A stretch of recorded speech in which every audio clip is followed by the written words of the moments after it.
The wind came mean across the grassland, carrying dust and the smell of failure. Logan Hayes sat on the porch of his house now, though the bank might argue that point, and watched the sun drop behind the ridge like it was abandoning ship. Smart move. He'd abandon this place too if he had any sense left. The ranch spread out before him in shades of brown and dying green, fences sagging, barn roof missing shingles. The cattle pens empty except for the skeletal remains of what used to be a decent herd. 43 head left. His father had run 300. 6 months since the old man died. 4 months since the last ranch hand quit. 2 months since Logan stopped pretending he could fix this. He took a pull from the whiskey bottle, cheap stuff, because that's what you drank when you were counting pennies, and felt it burn down his throat. It didn't help. Nothing helped. The ledger sat beside him, pages fluttering in the wind. He didn't need to open it. He had the numbers memorized, 63,000 in debt. The feed bill alone was eating him alive. The bank had given him until October. It was September now. His phone buzzed. He ignored it. Probably another creditor. They'd gotten creative lately, calling from different numbers, different times of day. Like he'd suddenly have money if they just caught him at the right moment. The sun bled out across the horizon, painting the clouds the color of old bruises. Logan closed his eyes and heard his father's voice. A Hayes doesn't quit. A Hayes fights for what's his. Yeah, well, a Hayes also didn't drive himself into an early grave trying to save something that was already dead. But Thomas Hayes had never been good at learning that particular lesson. The truck coming up the drive caught his attention because nobody came out here anymore. Dust plume rising, engine rattling. Old Ford, maybe 2003, 2004. It pulled into the yard and stopped, and for a minute nothing happened. Then the door opened. Woman. 30s maybe? Dark hair pulled back tight, jeans, work boots, a canvas jacket too heavy for the weather. She stood there looking at the house, the barn, the whole sorry spread, and her face didn't give away a damn thing. Logan set down the bottle and stood up. His hand didn't quite move toward the rifle leaning against the door frame, but it thought about it.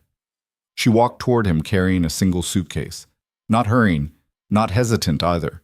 Just walking like she had every right to be there. Help you?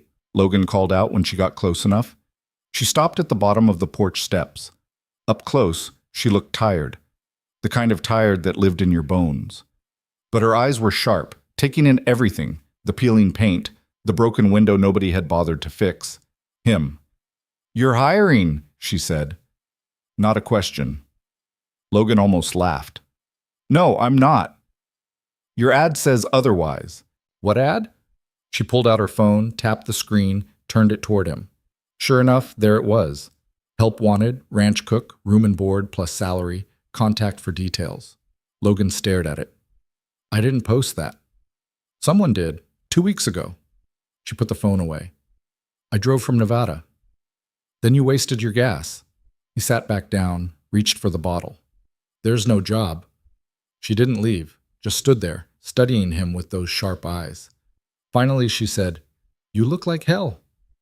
Thanks for the observation. When's the last time you ate something that wasn't out of a can? That's none of your business. When's the last time you had a full crew? Logan took another drink. 4 months. They got smart and quit. Why? Because there's no money, no future, no point. He gestured at the empty land around them. Take your pick. She set down her suitcase. I can cook. I can manage inventory, track expenses, organize supply chains. I can stretch $1 until it screams. She paused. And I need this job. There is no job. Then make one. Logan looked at her, really looked. She didn't fidget, didn't plead, just stood there like she was willing to wait all night if that's what it took. What's your name? He asked. Iris Vale. Well, Iris Vale, I appreciate you driving all this way, but I can barely feed myself. I sure as hell can't afford to pay someone else. Room and board. That's all I need right now. You're not hearing me. There's nothing here. The bank's going to foreclose in 6 weeks. This whole place is circling the drain. Something flickered across her face. For just a second, the careful blankness cracked, and he saw something underneath. Desperation, maybe? Or determination. Hard to tell. 6 weeks is better than nothing, she said quietly. The wind picked up, rattling the loose boards on the barn. A coyote called out from somewhere in the hills. Logan thought about saying no, thought about telling her to get back in her truck and drive away before she got tangled up in his particular brand of failure. Instead, he said, "Kitchen hasn't been cleaned in 3 months. Stove might not work. Roof leaks when it rains. I've worked with worse. I'm serious. This isn't some rustic adventure. It's a sinking ship." Then we're both drowning. She picked up her suitcase. Might as well drown with a decent meal in our stomachs. Despite himself, Logan felt something shift. Not hope. He wasn't stupid enough to call it that. But maybe the faintest possibility that tomorrow might not be exactly the same as today. Guest rooms upstairs, second door on the left. Bathrooms across the hall. Water takes a minute to heat up. Iris nodded and walked past him into the house. Logan sat there on the porch, bottle in his hand, and wondered what the hell he'd just done. Inside, Iris stood in the kitchen and took inventory. The sink was full of dishes. The counters were buried under empty cans, food containers, mail, tools, and what looked like pieces of a carburetor. The floor was sticky. The trash can overflowed. The whole room smelled like old grease and defeat. She set down her suitcase and got to work. By the time Logan came in an hour later, the dishes were washed and drying. The counters were clear. The floor was mopped. The trash was outside. The carburetor parts were lined up neatly on the windowsill. He stopped in the doorway, staring. Iris was bent over the open oven, inspecting the burner. She straightened up, wiped her hands on her jeans. "Igniter's shot. I can probably fix it tomorrow if you have a replacement." "I don't." "Then I'll pick one up in town. Where's the nearest hardware store?" 40 minutes south, Burkett's." Logan moved into the room slowly, like he was afraid everything would disappear if he moved too fast. "You didn't have to do all this." "Yes, I did."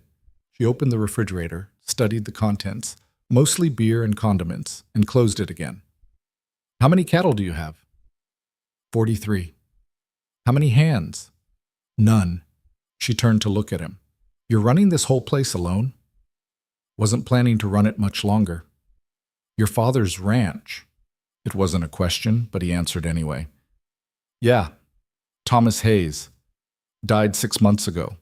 Heart attack in the north pasture." Logan leaned against the door frame. "He was already in debt when I inherited. I just made it worse." "How?" "By trying to save it. Spent money I didn't have on feed, on repairs, on vet bills. Figured if I could just hold on until beef prices came back up." He shrugged. "They didn't?" Iris pulled out the chair at the kitchen table, the only chair that wasn't broken, and sat down. "Show me the books." "Why?" "Because I want to see what we're working with." "We're not working with anything. I told you, this place is done." She didn't argue, just sat there waiting. Logan cursed under his breath and went to get the ledger. They sat at that table until past midnight. Iris went through every entry, every receipt, every scribbled note in Thomas Hayes' cramped handwriting. She didn't say much, just occasionally asked questions. "What's this charge? Who's this vendor? When was this payment due?" Logan answered, drinking coffee now instead of whiskey, watching her work. She had a way of focusing that was almost unnerving, like nothing else existed except the numbers in front of her. Finally, she closed the ledger and sat back. "Well?" Logan asked. "You're not wrong. It's bad. Glad we agree. But it's not hopeless." Logan laughed. Actually laughed. "You're looking at the same numbers I am, right? 63,000 in debt, 43 cattle that aren't worth half that, no crew, no equipment that isn't held together with spit and prayer. You're also looking at 300 acres of grazing land, a house, 2 barns, and water rights that are worth more than everything else combined." She tapped the ledger. "Your father wasn't good with money. He was paying twice the going rate for feed. His contracts were terrible, and he was letting people steal from him." That got Logan's attention. "What?" Iris flipped back through the pages, pointing. "Here, May through August, you were buying feed from Parsons Supply. $400 every 2 weeks, regular as clockwork." "So?" "So in June, you had 78 head of cattle. In July, you had 81. But your feed orders didn't change. Same amount, same price." She looked up. "Either your cattle eat less when there's more of them, Or someone was skimming. Logan stared at the numbers. Son of a bitch. It's not just feed. Your equipment repairs, your fuel costs, your supply orders, they're all inflated. Small amounts. Easy to miss if you're not looking. But over 6 months? She did the math in her head. Someone's taken you for maybe 9,000. The anger came hot and fast. Logan stood up, the chair scraping loud against the floor. Who? I'd need to talk to your suppliers. See who was handling the orders, who was doing the invoicing. Iris stayed calm. But my guess, someone local, someone who knew your father was sick and you were distracted. Logan paced the kitchen, fists clenched. His father had trusted people, had done business on handshakes and promises, and someone had used that to rob him blind. I'll kill them, he said quietly. You'll sue them, and you'll use that money to keep this place running. He turned to her. You really think we can fix this? I think if you want to quit, that's your choice. But don't quit because you think it's impossible. Quit because you don't care anymore. She stood up. Do you care? Logan thought about his father. About 30 years of sweat and blood soaked into this land. About the name carved on the gate at the end of the drive. About the stupid, stubborn pride that made him keep trying even when trying felt like drowning. Yeah, he said, I care. Then we fight. Morning came cold and clear. Logan woke to the smell of coffee and something else. Something he couldn't place at first. Then it hit him. Bacon. And eggs and bread baking. He came downstairs to find Iris at the stove, working with the focused efficiency of someone who'd cooked professionally. The kitchen table was set with actual plates and silverware. The room was warm and bright and smelled like home. Where'd you get food? He asked. Drove into town at 5. Found a store that opens early. She slid eggs onto a plate, added bacon, toast, set it in front of him. Eat. Logan sat down. The eggs were perfect, soft yolk, crispy edges. The bacon was thick-cut and salty. The bread was still warm. He couldn't remember the last time he'd had a breakfast that didn't come out of a box. Iris sat across from him with her own plate and a notepad. I need a list of everyone you do business with. Names, phone numbers, addresses if you have them. What are you going to do? I'm going to call them, renegotiate contracts, find out who's been honest and who hasn't. She took a bite of toast. And I need to see the cattle. After breakfast, they walked out to the pens. 43 head, all Herefords, standing around looking underfed and bored. Logan knew most of them by sight. Knew which ones were good mothers, which ones were trouble, which ones his father had been particularly proud of. Iris leaned on the fence rail, studying them. They're in decent shape, considering. I've been doing what I can. I can see that. She was quiet for a moment. If we could get the herd back up to 100 head by spring, could you sell them for enough to clear the debt? Maybe, if prices hold. Logan shook his head. But we can't afford to buy more cattle. Can barely afford to keep the ones we have. What if we didn't buy them? What if we brought back your old crew and offered them shares instead of wages? Nobody's going to work for shares on a failing ranch. They might if they believed it wasn't failing anymore. Iris turned to face him. People left because they thought you'd given up. Show them you haven't. Show them there's a plan. Some of them will come back. Logan wanted to believe her, wanted to think it could be that simple, but he'd been beaten down too many times to trust easy answers. Even if they did come back, we'd still be short on everything, equipment, feed, time. Then we get creative. Iris pushed off the fence. First priority is stopping the bleeding. No more overpaying, no more waste. We inventory everything you have, everything you need, and we find the cheapest way to get from one to the other. And second priority? We figure out who posted that job ad. Logan blinked. What? Someone posted a help wanted ad for this ranch 2 weeks ago. Someone who knew you needed help but weren't asking for it. She started walking back toward the house. I want to know who and why. The next 3 days were a blur. Iris worked like she was trying to personally beat back the tide. She called every supplier in Logan's ledger, negotiated new rates, canceled predatory contracts, and set up payment plans that actually made sense. She drove to town and came back with cheaper feed, better equipment deals, and a fierce reputation for not taking anyone's bullshit. She fixed the oven, fixed the washing machine, fixed the front door that had been sticking for 2 years. She organized the supply room, the tool shed, the tack room. Everything got labeled, sorted, accounted for. She found things Logan had forgotten he owned. She threw out things that were taking up space and costing money to keep. And slowly, impossibly, the ranch started to feel different. Logan found himself getting up earlier, working harder, caring about details he'd stopped caring about months ago. He fixed the fence in the north pasture, rehung the barn door, cleaned out the water troughs. At night, they sat at the kitchen table and went over plans. What to fix next, who to call, how to stretch the money they had. Iris never talked about herself, never mentioned where she'd come from or why she'd been so desperate for this job. Logan didn't push. They had an unspoken agreement, focus on the work, not the past. But he wondered. On the 4th day, Marcus Chen showed up. Logan was in the barn when he heard the truck pull in. He walked out to find a beat-up Dodge and a man climbing out of it. 50, maybe. Asian features, graying hair, built like someone who'd done physical work his whole life. Marcus? Logan couldn't believe it. What are you doing here?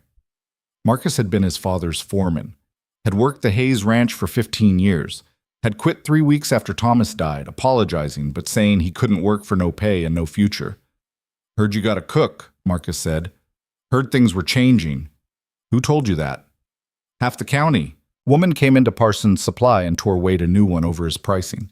Then she did the same thing at the feed store, the equipment rental place, and the damn grocery store. Marcus grinned. People are talking. That doesn't explain why you're here. I'm here because I liked your father, and I feel like shit for walking out on you when you needed help. Marcus looked around the yard. Place looks better. You look better. Maybe I was wrong to give up so easy. Logan didn't know what to say. Iris came out of the house wiping her hands on a towel. She looked at Marcus, then at Logan, reading the situation instantly. You must be the foreman, she said. Was, Marcus corrected. Marcus Chen. Iris Vale. You looking to come back? Depends. This place really turning around, or is it just a good rumor? It's turning around. Iris said it with such absolute certainty that Logan almost believed it himself. But we're not paying wages yet. We're offering shares. You work, you own a piece of what we build. When the ranch profits, you profit. Marcus considered that. What's the split? We can negotiate, but fair warning, it's going to be brutal work for at least 6 months before we see any return. And if the bank forecloses anyway, then we all lose, but at least we'll lose knowing we tried everything. Iris met his eyes. Your call. Marcus looked at Logan. You trust her? Logan realized he did. Somewhere in the last 4 days, without meaning to, he'd started trusting this woman who'd shown up with a suitcase and a lie. Yeah, I do. All right then. Marcus stuck out his hand. Let's save this son of a bitch. They shook on it. 2 days later, Rosa Delgado showed up. She'd been one of the ranch hands, tough as nails, better with cattle than most men Logan knew. She'd left 5 months ago to work for a bigger spread down in Colorado. Heard you were hiring, she said, leaning against her truck. Logan, Marcus, and Iris were in the yard working on a broken water pump. Logan stood up, surprised. You drove all the way from Colorado? I quit Colorado. Boss was an asshole. Rosa pushed her hat back. Heard things were different here now. Different how? Heard you got organized, got a plan, got someone who knows what the hell they're doing. She nodded toward Iris. That her? That's her. Rosa walked over, looked Iris up and down. You really fixed the Parsons supply problem? Wade Parsons was overcharging by 30% and skimming inventory, Iris said calmly. So yes, I fixed it. Good. Wade's a thieving bastard. Rosa turned back to Logan. I want in. Same deal as Marcus? Shares instead of wages, long hours, no guarantees. Sounds like every ranch I've ever worked. Rosa grinned. Except this time I'll actually own something at the end. By the end of the week, they had 4 people. Marcus, Rosa, a young kid named Danny Torres who'd been working part-time before the money ran out, and Iris who seemed to be running everything while pretending she wasn't. The ranch started to hum with life again. They worked sunrise to sunset, repaired fences, moved cattle, fixed equipment that had been broken so long everyone had forgotten it existed. Iris kept them fed, breakfast before dawn, lunch in the field, dinner around the big table that suddenly seemed too small. Logan found himself laughing again. Actually laughing. Rosa told dirty jokes. Marcus had stories from the old days. Danny was young and earnest and worked twice as hard to prove himself. And Iris watched everything with those sharp eyes and occasionally said something so dry and unexpected that everyone stopped and stared before cracking up. It felt like a team, like a family. Logan tried not to think about how temporary it might be, tried not to count the days until the bank's deadline, tried to just focus on the work and the slow, steady progress they were making. But at night, alone in his room, the fear crept back in. What if it wasn't enough? What if they were all just rearranging deck chairs on the Titanic? And who the hell had posted that job ad? The answer came on a Thursday. Iris had driven into town for supplies. Logan was in the barn with Marcus when he heard tires on gravel. Expensive tires. The kind that came on vehicles that cost more than his entire herd. He walked out to see a black Mercedes pulling up. Custom paint job. Tinted windows. License plate that read Hale and T. Logan's stomach dropped. The driver's door opened and a man stepped out. 60, silver hair, suit that probably cost 5 figures. He looked around the ranch yard with the expression of someone evaluating property at auction. Logan Hayes? The man's voice was smooth, confident, used to getting what it wanted. Who's asking? Victor Hale. I own Hale Enterprises. We develop land throughout the western states. He smiled. It didn't reach his eyes. I've been looking at your property. Beautiful piece of land, excellent water rights, perfect for the resort development we're planning. Not for sale. I think you'll want to hear my offer. Not interested. Victor's smile didn't waver. $63,000, cash, today. Covers all your debt and gives you a fresh start somewhere else. Logan felt like he'd been punched. How do you know what I owe? I make it my business to know these things. Victor pulled out a leather folio, extracted papers. This is a purchase agreement. Sign it, and you can walk away from all this. Clean slate. I said not interested. Logan, be reasonable. You're drowning here. Everyone knows it. I'm offering you a life raft. Victor's voice stayed pleasant. And before you say no again, you should know. I always get what I want, one way or another. Marcus appeared at Logan's shoulder. Rosa came out of the barn. Danny moved to stand by the fence, all of them watching, all of them tense. I think you should leave, Logan said quietly. Victor looked at each of them in turn, his smile finally fading. You're making a mistake. This ranch is finished. Your father couldn't save it, and neither can you. He tucked the papers away. When you're ready to be smart about this, call me. Before it's too late. He got back in his Mercedes and drove away, leaving dust and unease in his wake. Who the hell was that? Rosa asked. Trouble, Marcus said. That's Victor Hale. He's bought up half the county, forces people out, then flips the land for development. Logan's mind was racing. $63,000. The exact amount he owed. How did Hale know that? And why now, right when things were starting to turn around? A horrible thought occurred to him. He was still standing there when Iris's truck came up the drive 20 minutes later. She parked, started unloading supplies, then stopped when she saw their faces. What happened? Logan told her. Every word. Victor Hale. The offer. The threat. When he finished, Iris had gone very still. What did he look like? She asked quietly. Logan described him. The silver hair, the suit, the smile. Iris set down the bag she was holding. For the first time since she'd arrived, Logan saw real fear in her eyes. We need to talk, she said. Now. Alone. They went into the house, into the office that had been his father's. Iris closed the door and turned to face him. I lied to you, she said, about why I came here, about who I am. Logan waited. My name is Iris Vale. That part's true. But I didn't just randomly answer a job ad. She took a breath. Victor Hale is my ex-husband, and I stole something from him. The words hung in the air like smoke. What did you steal? Logan asked. Evidence, financial records, proof that his entire business empire is built on fraud, extortion, and worse. Iris's hands were shaking. I worked for him, did his books, saw everything he was doing, forcing people to sell, bribing inspectors, threatening anyone who wouldn't cooperate. I thought I could live with it, thought I could just do my job and not look too close. What changed? He killed someone. Her voice cracked. A rancher in Montana. Man refused to sell. Hale sent people to convince him. It went wrong. Man ended up dead and Hale made it look like an accident. She met Logan's eyes. That's when I knew I had to get out. Had to take him down. So you ran.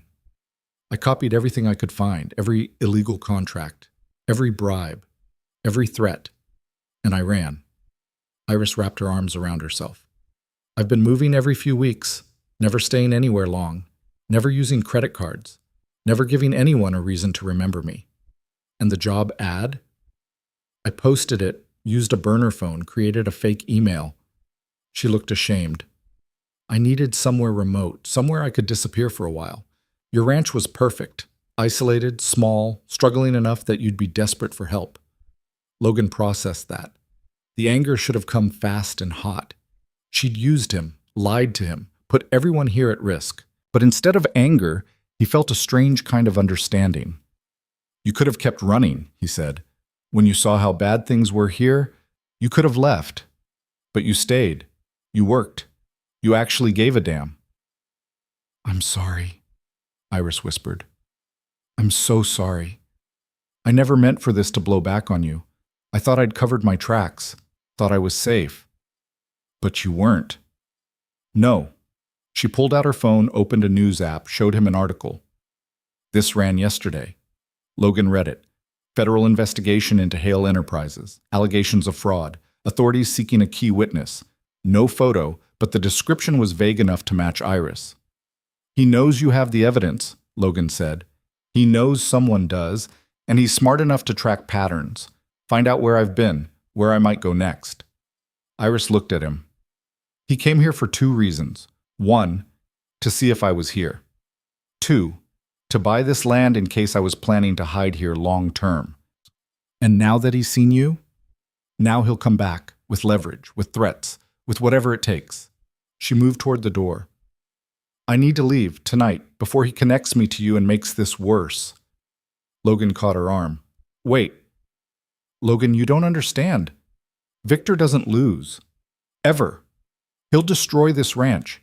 He'll destroy you. He'll destroy everyone here just to get to me. Maybe, Logan let go of her arm. Or maybe we destroy him first. Iris stared at him. What? You have evidence, real evidence, the kind that can put him away. Logan felt something hardening inside him, the same stubborn pride that made his father fight for this land even when it was killing him. So we use it. It's not that simple. I need to get it to the right people, federal prosecutors, investigators who can't be bought. She shook her head. That takes time. And safety. 2 things I don't have if I stay here. Then we make time. And we make safety. Logan walked to the window, looked out at the land. His land. The land Victor Hale wanted to take. He threatened me. Came onto my property and threatened my future. That was his first mistake. And the second? Logan turned back to her. He thought I'd be too scared or too smart to fight back. He smiled, and it wasn't a nice smile. Turns out I'm stupid enough to try anything. Iris looked at him for a long moment. Then, despite everything, she laughed. It was a broken sound, halfway to crying, but it was real. You're insane, she said. Yeah, but I'm also the guy who's been keeping 43 cattle alive on prayers and spite, so maybe insane is what we need right now. Logan held out his hand. Stay. Help me fight this, and when we win, and we will win, you'll have enough time and safety to take that bastard down properly. Iris looked at his hand, at his face, at the determination there that matched her own. She took his hand and shook it. All right, she said. Let's fight. Outside, the sun was setting again, painting the sky in shades of fire and gold. The wind had picked up, carrying the smell of rain and electricity. A storm was coming. Logan felt it in his bones. They told the crew that night. Marcus, Rosa, and Danny sat around the kitchen table while Iris laid it out. No sugarcoating, no excuses, just the truth. Victor Hale, the stolen evidence, the danger that was coming their way whether they wanted it or not. When she finished, the silence stretched tight as fence wire. Danny spoke first. So that guy who showed up today, he's actually looking for you? Yes. And he's going to come back? Yes. With what? Lawyers? Cops? Danny looked young suddenly, scared. Worse, Marcus said quietly. He was staring at the table, jaw clenched. I've heard stories about Hale. People who stood in his way had accidents, houses burned down, cattle poisoned. One guy's truck went off a cliff on a road he'd driven 1,000 times. Rosa leaned back in her chair. Jesus. I'm sorry, Iris said. Her voice was steady, but her hands weren't. I never meant to bring this to your door. If you want to leave, I understand. No hard feelings. Nobody moved. Logan watched them, waiting. This was the moment it could all fall apart. Danny could walk. Rosa could pack up. Marcus could decide he was too old for this kind of trouble. And Logan wouldn't blame any of them. But Danny just shook his head. I've got nowhere else to be, and I'm not letting some rich asshole take what we've been building, Rosa snorted. I drove 12 hours to get here. I'm not turning around because some silver-haired prick thinks he owns the world. She looked at Iris. Besides, anyone who can make Wade Parsons cry is worth fighting for. Marcus was quiet longer. Finally, he said, Your evidence, it's solid? Bank records, email chains, recorded phone calls, contracts with forged signatures. Iris met his eyes. Everything he's done for the last 5 years, it's enough to put him away for 20. Then we protect you until you can get it to the right people. Marcus stood up. Simple as that. Iris looked like she might cry. You don't know what you're signing up for. Sure we do, Rosa said. We're signing up to watch each other's backs. That's what a crew does. She grinned, though it had an edge to it.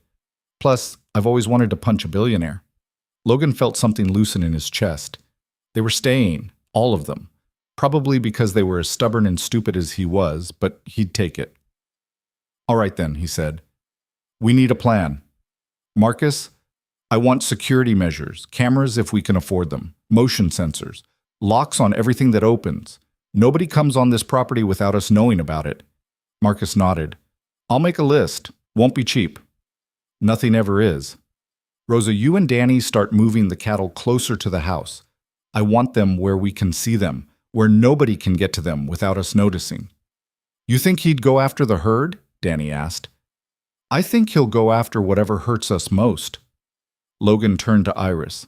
How long until you can get that evidence to federal investigators? I've been trying to make contact for weeks. They don't exactly publish a phone number for witness protection. Iris rubbed her face. I have an email address for an FBI field office in Denver, but I don't know if it's monitored. Don't know if it's secure. Then we make them listen. We call, we email, we show up in person if we have to. Logan pulled out his phone. What about a lawyer? Someone who knows how this works? I had one back in Nevada, but when Hale's people started sniffing around, she told me to find someone else. Said it was too hot for her to handle. Marcus pulled out his own phone. I might know someone. Guy I worked with years ago. His daughter went to law school, works for some nonprofit in Denver, does cases against corporate corruption. Can you trust her? Trust her family at least. Give me an hour. While Marcus made calls, the rest of them turned the ranch into something closer to a fortress, or tried to. With the resources they had, it was more like putting cardboard armor on a sandcastle. They installed the 3 security cameras Logan had in storage, old ones his father had bought years ago and never set up. One on the barn, one on the main gate, one on the house. Rosa rigged up motion sensor lights using parts from the hardware store and sheer determination. Danny spent 2 hours changing locks on every building. It wasn't much, but it was something. By midnight, they were exhausted. Marcus had left 2 messages for the lawyer's daughter and was waiting for a call back. Rosa and Danny had crashed in the bunkhouse. The cattle were in the near pasture, close enough to hear if anything spooked them. Logan stood on the porch, looking out at the dark land. The motion lights made everything beyond their reach seem darker by comparison. More dangerous. Iris came out with 2 mugs of coffee, handed him one. "Can't sleep?" he asked. "Haven't slept well in months." She leaned against the rail beside him. "You know this is crazy, right? You should have told me to leave." "Probably." "So why didn't you?" Logan thought about that. About the ranch, about his father's voice in his head, about the slow climb out of despair over the last 2 weeks, about Iris standing in his kitchen that first night, demanding he make a job that didn't exist. "Because I'm tired of losing," he said finally. "Tired of letting people take things from me. My father, the ranch, my future. I've spent 6 months just letting it all slip away." He took a drink of coffee. "You showed up and reminded me I could fight back, so that's what I'm doing? Even if it gets you killed?" "Even then." He looked at her. "What about you? Why didn't you just keep running?" Iris was quiet for a long time. When she spoke, her voice was soft. "I've been running for 8 months. Different towns, different names, different lies. And every time I moved, I left a piece of myself behind. The person I used to be, the person I wanted to be." She wrapped her hands around her mug. "I'm tired too. Tired of being scared, tired of hiding. When I got here and saw what you were fighting for, this land, this life, I thought maybe I could fight for something too, for once. You picked a hell of a place to make a stand. So did you." They stood there in the dark, drinking coffee, listening to the wind move through the grass. Somewhere in the distance, a coyote called out and another answered. The land felt alive around them, watching, waiting. Logan's phone buzzed. He pulled it out, saw the caller ID. "It's Marcus." "At this hour?" Logan answered. "Yeah?" "Got a call back from Denver." Marcus sounded wired. "The lawyer. Her name's Sarah Chen, my buddy's daughter. She does corporate whistleblower cases. I told her the broad strokes. She wants to talk to Iris." "Now?" "Now. She says if the evidence is as good as we think, she can get federal investigators involved within 48 hours. But she needs to see what we're working with." Logan looked at Iris. She was already nodding. "Put her on speaker," Iris said. Marcus did. A woman's voice came through, young, sharp, all business. "This is Sarah Chen. Who am I speaking with?" "Iris Vale." "Marcus says you have evidence against Victor Hale. Financial crimes, fraud, potentially homicide." "That's right." "And you're currently hiding on a ranch in Wyoming?" "I'm not hiding. I'm working." Iris's voice had an edge to it. "But yes, I'm at the Hayes Ranch. Hale found me today." Silence on the other end. Then Sarah said, "Shit. Okay, that changes the timeline. Can you send me what you have?" "It's not digital. I have hard copies, documents, flash drives, recordings." Iris hesitated. "I didn't trust cloud storage. Didn't trust anything that could be hacked or traced." "Smart. Paranoid, but smart." Sarah's voice shifted, became more urgent. "Here's what we're going to do. I'm going to contact the FBI field office tonight. Tell them we have a witness with material evidence in a federal case. They'll want to move fast, both to protect you and to secure the evidence before Hale can destroy it." "How fast?" "If I can get someone to take this seriously, 24 to 48 hours. They'll send agents to pick you up. Bring you somewhere safe. Get your statement and the evidence." "And if Hale comes before then?" Another pause. "Then you do whatever you have to do to stay alive. Understand? These people don't play nice. If Hale thinks you're a threat to his empire, he will eliminate that threat." Iris closed her eyes. "I understand." "Good. Send me photos of the evidence, just enough to prove it's real. I'll use that to light a fire under the feds." Sarah's tone softened slightly. "And Iris? You did the right thing, running with this, staying to fight. Most people wouldn't have the guts." "Most people are smarter than me." "Maybe, but smart doesn't change the world. Brave does." Sarah hung up. They spent the next hour photographing documents, page after page of bank transfers, forged contracts, email chains that read like a crime novel. Iris had organized everything meticulously: dates, amounts, names. She'd built a paper trail that connected Victor Hale to bribes, extortion, fraud, and at least 2 suspicious deaths. Logan watched her work and felt a cold anger building. This wasn't just about the ranch anymore. This was about every person Hale had crushed, every family he'd destroyed, every life he'd ruined because he wanted more money and more power. "How did you live with him?" Logan asked quietly. "Knowing what he was doing?" Iris didn't look up from the documents. "I told myself I didn't know, that I was just doing my job, that what he did with the information I gave him wasn't my responsibility." She finally met his eyes. "I was wrong, and I was a coward. I saw what he was, and I stayed anyway because leaving seemed harder than staying." "What changed?" "A man named Robert Finch, rancher in Montana, 72 years old. Hale wanted his land for a ski resort development. Finch said no. Said his family had worked that land for 4 generations and no amount of money would make him sell." Iris's hands were shaking again. "Hale sent people to convince him. They burned his barn, killed his cattle, and when Finch still wouldn't budge, they made it look like he had a heart attack while trying to save his animals." "Jesus." "I found the emails, the payment records, the whole thing planned out like a business transaction." Iris set down the papers. "That's when I knew I couldn't just quit. I had to take him down, had to make sure he couldn't do that to anyone else." Logan reached out and took her hand. She, startled, looked at him. "You're not a coward," he said. "Cowards don't steal evidence from billionaires. Cowards don't risk everything to do the right thing." "I'm terrified." "Good. Means you're not stupid." He squeezed her hand once and let go. "Finish the photos. Send them to Sarah. Then get some sleep. Tomorrow we start building defenses that might actually work." Iris nodded and went back to work. Logan walked outside, needing air and space to think. The motion lights blazed white in the yard. Beyond them, darkness pressed in like a physical weight. He thought about Robert Finch, about a 72-year-old man dying alone in a burning barn, about how many others there had been. He thought about his father, about Thomas Hayes fighting to keep this land until it killed him, about all the small ranchers and farmers and working people who got ground up by men like Victor Hale, and he thought about what it would take to win this fight. The answer wasn't pretty, but it was clear. The next morning started with rain, not the gentle kind, the kind that came down hard and mean, turning the yard into mud and the roads into potential traps. Logan stood at the kitchen window, drinking coffee and watching water sheet off the barn roof. Marcus came in soaking wet. "Good news and bad news." "Give me the bad first." "Road into town is already flooding. If this keeps up, we'll be cut off by this afternoon." "And the good?" "Anyone trying to get to us will have the same problem." Marcus grabbed a towel, dried his face. "Sarah called. FBI is taking it seriously. They're sending 2 agents out of Denver. Should be here by tomorrow morning if the roads hold." "Tomorrow's not today."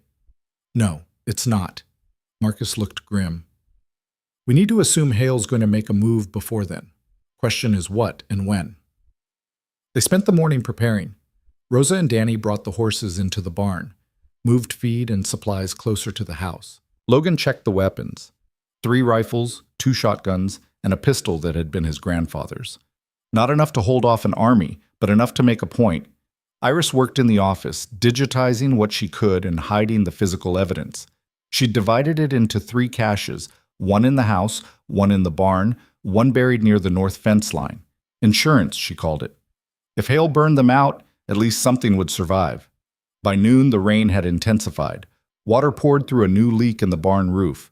The creek that ran along the property's edge was rising fast, and the motion sensors kept going off. Just wind and rain, but it set everyone on edge. Danny was the first to spot the truck. "Someone's coming," he called from the barn. "Black SUV, coming slow." Logan grabbed the rifle and went to the porch. Sure enough, a vehicle was crawling up the drive, headlights cutting through the rain. It stopped 50 yards from the house. The driver's door opened. A man got out, big, crew-cut, wearing a suit that was already soaked. He didn't look like a rancher. He looked like security. Or worse. "Logan Hayes," the man called out. Who's asking?" "Mr. Hale sent me. He'd like to speak with you. Tell Mr. Hale to call." "He's here, in the vehicle." The man gestured. "He'd like to speak face to face. Just a conversation." Logan's finger was on the trigger guard, not threatening, just ready. Tell him to come back when the weather's better. The rear door of the SUV opened. Victor Hale stepped out, holding an umbrella like the rain was a minor inconvenience. He walked forward until he was close enough to talk without shouting. Logan, this is ridiculous. You're going to get soaked, and I'm going to get soaked, and neither of us will accomplish anything. Hale smiled that empty smile. Let's be civilized.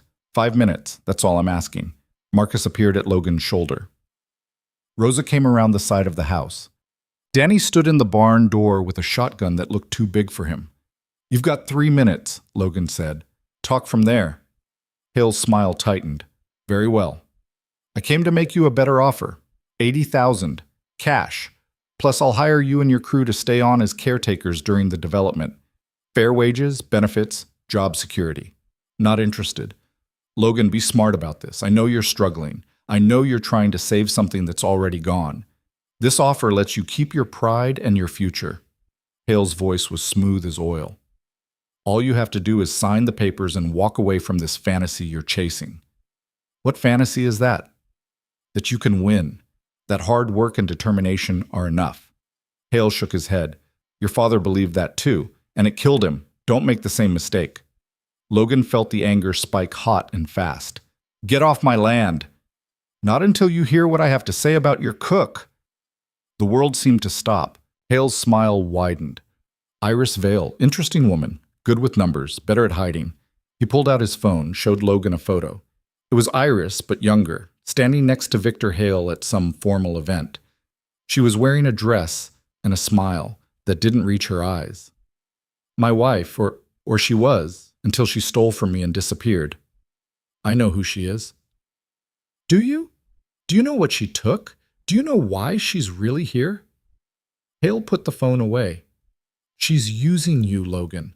This whole thing, the job, the help, the sob story about wanting to save your ranch, it's all a cover. She's hiding, and when the heat gets too close, she'll vanish and leave you holding the bag. You're wrong. Am I? Ask her. Ask her what happens to the people who help her. Ask her about the lawyer in Nevada who lost her license, the motel owner in Utah who got audited by the IRS, the mechanic in Colorado whose shop burned down. Hale's voice was soft, dangerous. Everyone she touches gets hurt, everyone except her. Logan wanted to call him a liar, wanted to believe it was all manipulation, but doubt crept in like water through a cracked foundation. Here's what's going to happen, Hale said. You're going to give her to me. You're going to sign my papers, and in return I'll make sure you and your crew walk away clean. No consequences, no investigations, no accidents. And if I don't, then I'll destroy everything you care about. This ranch, your crew, your future, all of it. Hale's mask slipped for just a second, and Logan saw the predator underneath. You have until tomorrow morning to decide. After that, the offer expires, and the consequences begin. He walked back to the SUV, got in. The vehicle turned around and drove away, leaving deep ruts in the mud. Logan stood there in the rain, rifle in hand, trying to process what had just happened. Marcus touched his shoulder. You believe him? About the people she's hurt? I don't know. Logan's voice was rough. But I'm going to find out. He found Iris in the office, staring at her phone. She looked up when he came in, saw his face, and knew. He told you, she said quietly, about the people who helped you, about what happened to them. Iris closed her eyes. It's true. Logan felt something break inside him. Jesus Christ, Iris. I didn't know it would happen. I swear I didn't know. She stood up, hands shaking. The lawyer. She lost her license because Hale had investigators dig into her past, found some technicality, some mistake from years ago. The motel owner got audited because Hale has connections at the IRS. The mechanic's shop. I don't know if Hale was behind that fire. I can't prove it. But the timing was too perfect to be coincidence. You should have told me. When? When I showed up asking for a job? When you were drowning and I was your only lifeline? Iris's voice cracked. I told myself it would be different here, that I could keep you safe, that if I was careful enough, Hale wouldn't find me. But he did find you, and now we're all in the crosshairs. I know, and I'm sorry, and I'll leave right now if you want me to. I'll disappear. I'll take the evidence and run, and you'll never see me again. Tears were running down her face. Just please don't hate me for trying to fight back. Logan wanted to be angry. Wanted to tell her to pack up and get out. Wanted to take Hale's offer and save what was left of his life. But he thought about Robert Finch dying in a burning barn. About all the people Hale had crushed. About his father's voice saying a Hayes doesn't quit. You're not leaving, he said. Iris stared at him. What? You're not leaving, we're not quitting, and we're not giving that bastard what he wants. Logan moved closer. Yeah, you should have told me about the others. Should have warned me what I was getting into. But you know what? I'm already in it. We all are. And running now doesn't change that.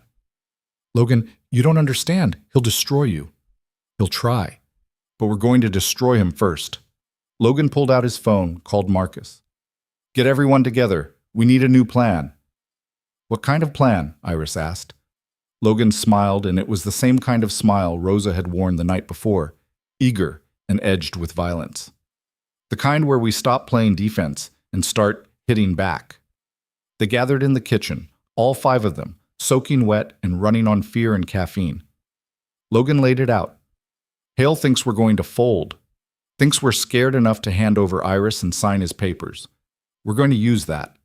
He looked at each of them. We're going to set a trap. Make him think he's won. And when he comes to collect, we're going to bury him. Rosa grinned. I like it. How? I call him. Tell him I'll sign the papers tomorrow morning. Tell him to come alone, just him and his driver, and we'll make the exchange, the ranch for Iris. Logan turned to Iris. You're going to be visible, working outside, easy to grab, bait. And when he shows up? Marcus asked.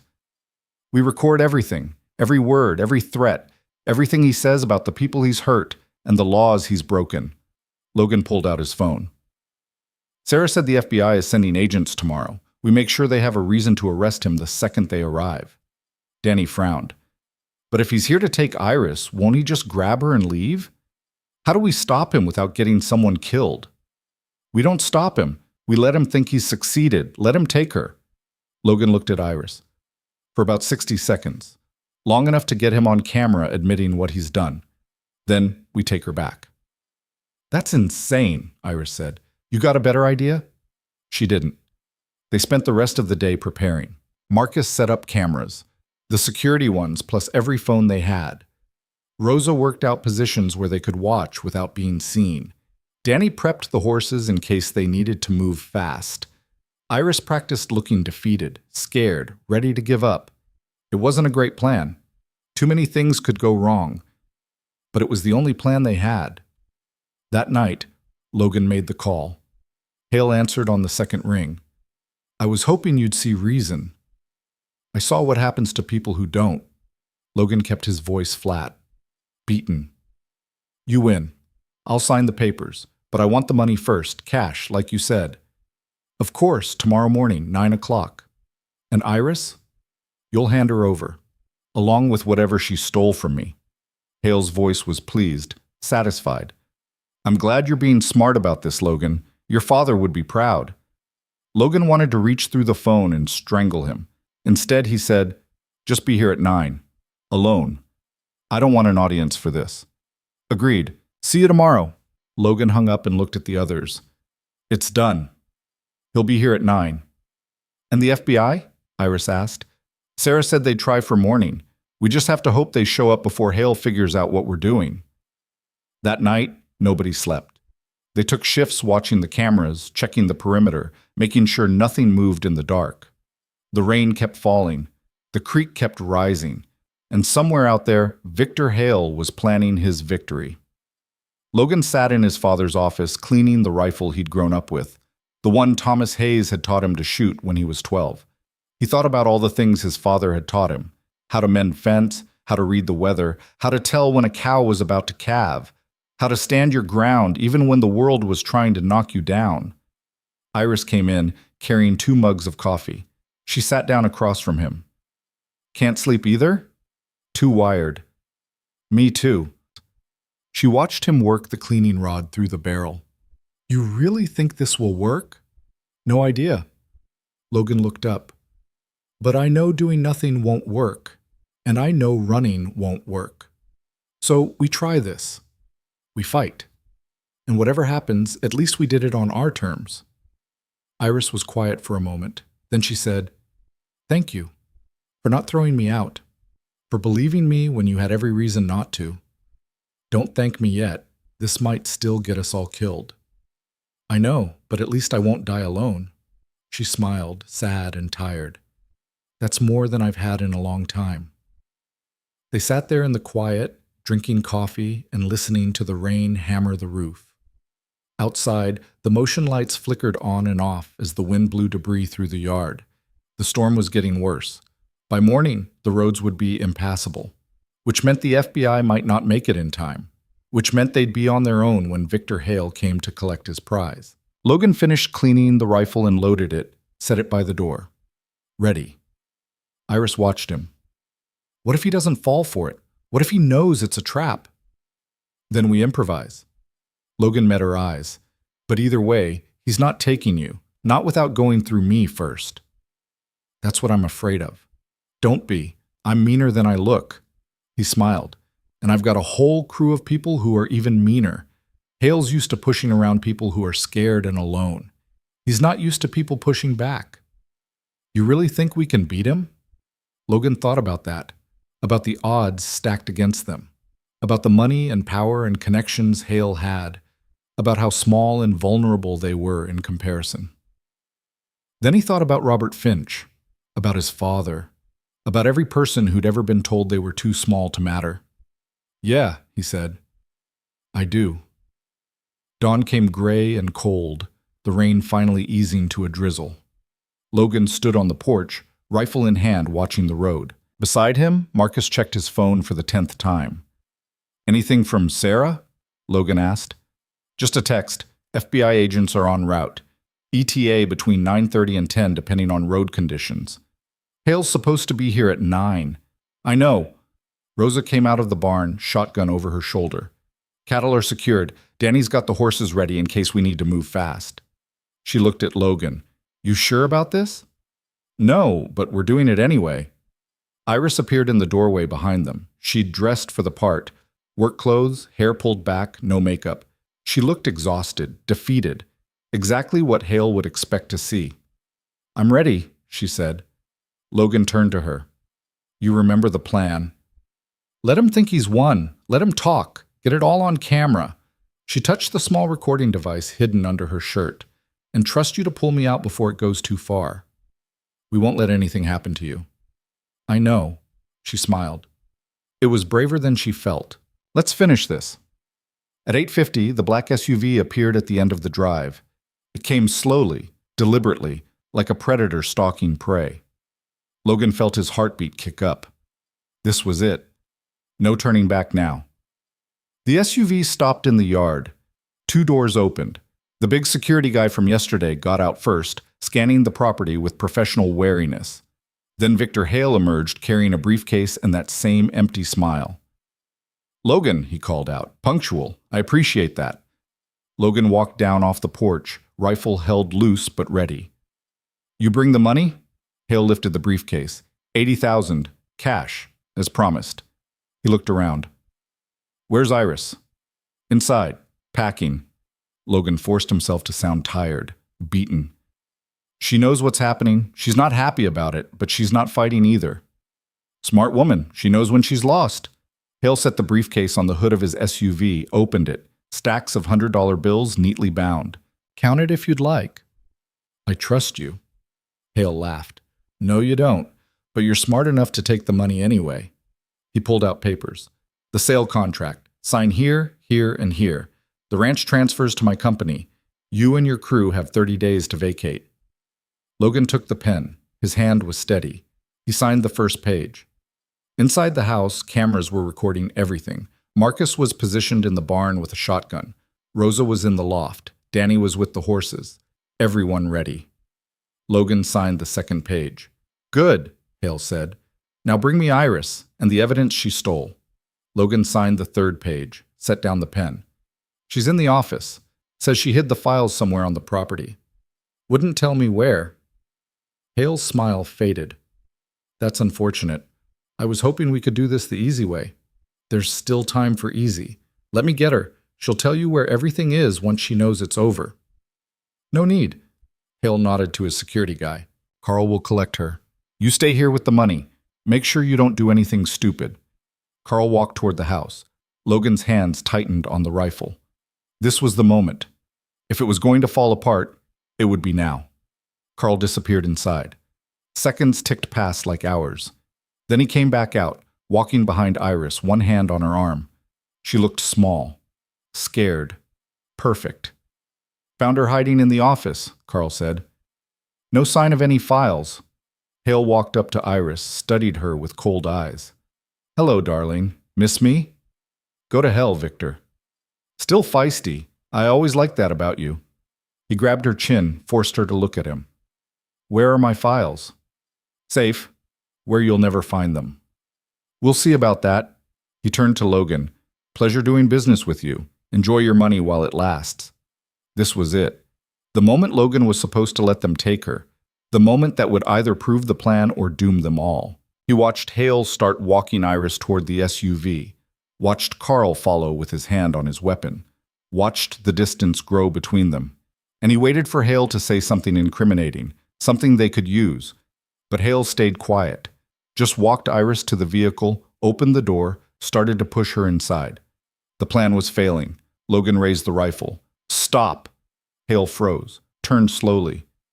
Excuse me? I said stop. She's not going anywhere. We had a deal, Logan. Yeah, well, I lied. Logan's voice was hard. You're not taking her. You're not taking my ranch. And you're sure as hell not walking away from what you've done. Carl's hand moved toward his gun. Marcus stepped out of the barn with the shotgun. Rosa appeared in the loft. Danny brought the horses around the side, blocking the drive. Hale looked around, assessing. Then he smiled. Clever. Recording this, I assume? Trying to get me to confess to something? Something like that. Unfortunately for you, I didn't say anything incriminating, didn't threaten anyone, didn't admit to anything. Hale's smile widened. All you've got on camera is a legal business transaction and an attempted kidnapping by you. Logan felt his stomach drop. Hale had played them, had known it was a trap and walked into it anyway, careful not to give them anything they could use. Let her go, Logan said. Now. Or what? You'll shoot me? In front of witnesses? With cameras recording? Hale shook his head. You're not a killer, Logan. You're a rancher. A good man trying to save his father's legacy. You won't pull that trigger. He was right and wrong. Logan wasn't a killer, but he was desperate. And desperate men did desperate things. His finger moved to the trigger. Logan, don't! Iris called out. It's not worth it. Let me go. Shut up, Hale snapped. He pulled Iris close, using her as a shield. Carl, get the car started. We're leaving. If anyone moves, shoot them. Carl moved toward the driver's door, and that's when the sirens started. Faint at first, then growing louder. Red and blue lights cutting through the gray morning. 2 unmarked cars racing up the drive, sending mud flying. Hale's face went white. No. The cars skidded to a stop. Doors opened. 4 people in FBI windbreakers stepped out, weapons drawn. Victor Hale, FBI, let the woman go and put your hands where we can see them. For a second, Hale didn't move. Logan could see him calculating, weighing options, looking for an escape. Then he shoved Iris away and bolted for the SUV. Carl was faster. He had the engine running, door open. Hale dove inside and the SUV lurched forward, tires spinning in the mud. Stop the vehicle, one of the agents shouted. The SUV fishtailed, trying to get around the FBI cars. Logan saw Iris on the ground where Hale had thrown her, saw Marcus running toward her, saw the SUV gaining speed. He didn't think, just raised the rifle and fired. The front tire exploded. The SUV swerved hard, overcorrected, and slammed into the fence post with a crunch of metal and breaking glass. FBI agents swarmed the vehicle, pulled Hale and Carl out, slammed them against the hood, cuffed them. It was over in seconds. Logan lowered the rifle, hands shaking. He'd done it. They'd done it. Iris was on her feet now, Marcus supporting her. She looked at Logan across the mud and rain and wreckage, smiled, really smiled, for the first time since he'd known her. One of the FBI agents approached Logan. Older woman, sharp eyes. That was quite a shot. I was aiming for center mass. Got lucky it hit the tire. Uh-huh. She didn't look like she believed him. Special Agent Sarah Chen sends her regards. Says you're either very brave or very stupid. Probably both. I'll need statements from all of you, and I'll need that evidence Miss Vale has been keeping. She'll give you everything, gladly. Logan watched as other agents led Hale toward one of the cars. The billionaire was shouting about lawyers and lawsuits and rights. Nobody seemed to care. You know he'll fight this, the agent said. Hire the best lawyers, drag it out for years. Let him. Logan felt lighter than he had in months. We've got time. The agent nodded and walked away to coordinate with her team. Logan went to Iris. She was bruised and shaking but whole, alive. You okay? Ask me again when the adrenaline wears off. She looked at the crashed SUV, at Hale being loaded into the FBI car, at the ranch still standing around them. We did it. We actually did it. Yeah, we did. Rosa came over, grinning wide. That was the stupidest, craziest, most beautiful thing I've ever seen. Danny was practically vibrating with excitement. Did you see his face when the siren started? I thought he was going to have a heart attack. Marcus just clapped Logan on the shoulder, squeezed once. It said everything that needed saying. They stood there in the mud and the rain, watching the FBI finish their work, watching Victor Hale's empire start to crumble. And for the first time in a very long time, Logan felt something that might have been hope.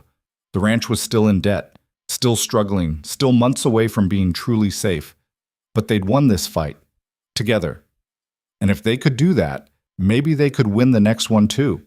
Maybe they could actually save this place. The FBI spent 3 hours on the property, turning the ranch into a crime scene. They photographed everything, took statements from everyone, and loaded box after box of Iris's evidence into their vehicles. Logan watched them work with a kind of numb exhaustion, the adrenaline finally draining out of him. Special Agent Martinez, the older woman who'd complimented his shooting, found him standing by the barn. We're about finished here. You'll need to come down to the Denver field office in the next few days to give a formal statement. All of us? Everyone who was present during the confrontation, Miss Vale especially. Martinez glanced toward the house where Iris was being interviewed by another agent. She's going to be our star witness. Without her testimony and the documents she collected, we'd have a much weaker case. Hale's already lawyered up, hasn't he? Before we even got him to the car. But it doesn't matter how good his lawyers are. The evidence is solid. Bank fraud, extortion, conspiracy to commit murder. We've got him on at least a dozen federal charges. She paused. And thanks to your little recording setup, we've also got him on attempted kidnapping and witness intimidation. Logan blinked. What? Your cameras caught him threatening you yesterday, telling you he'd destroy everything you care about if you didn't hand over Miss Vale. That's witness intimidation, federal offense. Martinez almost smiled. So even though he was careful this morning, you got him anyway, just not the way you planned. I'll take it. Smart man. Martinez handed him a business card. My direct line. If anything else happens, any threats, any suspicious activity, anyone connected to Hale trying to contact you, you call me immediately. Understood? Understood. The FBI finally left around 2 in the afternoon. The rain had stopped, leaving the ranch looking bruised and muddy under weak sunlight. Logan stood in the yard with his crew, all of them too wired to relax, but too exhausted to do much else. I need a drink, Rosa said. I need 12 drinks, Danny added. Marcus just rubbed his face. I need to sleep for about 3 days. Iris came out of the house, looking pale but steadier than she had that morning. They're gone? For now, Logan said. Agent Martinez wants us in Denver later this week for formal statements. I know, she told me. Iris looked around at the muddy yard, the crashed fence, the tire tracks everywhere. What a mess. We'll clean it up. I don't just mean the yard. She met his eyes. I mean everything. I brought this to your door, nearly got all of you killed, and even with Hale arrested, the ranch is still in debt. The bank still wants payment in 30 days. Logan had been trying not to think about that. In the chaos of the last 24 hours, he'd almost forgotten that winning the fight against Hale didn't actually save the ranch. They still owed $63,000. Still had barely enough cattle to make a living. Still had no real plan beyond surviving day to day. "We'll figure it out," he said, though the words felt hollow. How? The money Hale offered was fake. The contract's void. We're back where we started. Iris's voice cracked. "Except now you've got a shot-up fence and FBI attention and we're alive," Marcus interrupted. "And Hale's not. That counts for something." "Marcus is right," Rosa added. "We knew the ranch was in trouble when we signed on. That hasn't changed. We'll deal with it like we've been dealing with it, one problem at a time." Danny nodded. "Besides, we're pretty good at impossible situations now. We took down a billionaire. How hard can saving a ranch be?" Despite everything, Logan felt himself smile. These people, this crew. A week ago, they'd been strangers or former employees with no reason to care about his problems. Now they were standing in the mud, exhausted and broke and probably crazy, talking about saving something that any sane person would have abandoned months ago. "All right," he said. "First things first. We clean up this mess, fix the fence, get the cattle settled, then tomorrow we sit down and figure out a real plan to deal with the bank." They worked until dark, repairing what could be repaired and documenting the damage for insurance claims that probably wouldn't pay out. By the time they finished, everyone was too tired to do anything but eat the stew Iris had made earlier and collapse into their respective beds. Logan lay awake in his room, staring at the ceiling. His body was screaming for sleep, but his mind wouldn't stop spinning. Hale was arrested. That was good. But the threat was only half eliminated. Hale had money, had lawyers, had connections that could reach out from a jail cell and make their lives hell. And even if Hale stayed locked up, the ranch's problems remained unsolved. 30 days to come up with $63,000. It might as well have been $1 million. A soft knock on his door pulled him from his spiraling thoughts. "Yeah?" Iris opened the door. "Can't sleep either?" "Not even close." She came in, sat on the edge of his bed. In the dim light from the hallway, she looked younger, more vulnerable. "I keep thinking about what could have gone wrong today. If the FBI had been delayed, if Hale had brought more men, if you'd hesitated for even a second. But none of that happened. This time." She looked at her hands. "Martinez told me the trial could take months, maybe years. They'll want me to testify, to go through everything Hale did, every crime, every person he hurt. I'll have to face him in court." "You can do it." "Can I?" I couldn't even face him today without shaking. Logan reached out, took her hand. "You faced him. You stood there while he grabbed you, while he threatened you, and you didn't break. That's not weakness. That's strength." It didn't feel like strength. It felt like terror. Sometimes they're the same thing. He squeezed her hand. "You're the bravest person I know, Iris. You stole evidence from a monster. You ran for 8 months. You came here and helped save a dying ranch. You stood up to him when it mattered most. That's not terror. That's courage." Iris was quiet for a long moment. Then she said, "What happens now? With us, I mean. The ranch." "I don't know." Logan let go of her hand. "I want to believe we can save it. That hard work and determination will be enough. But I'm running out of time and options.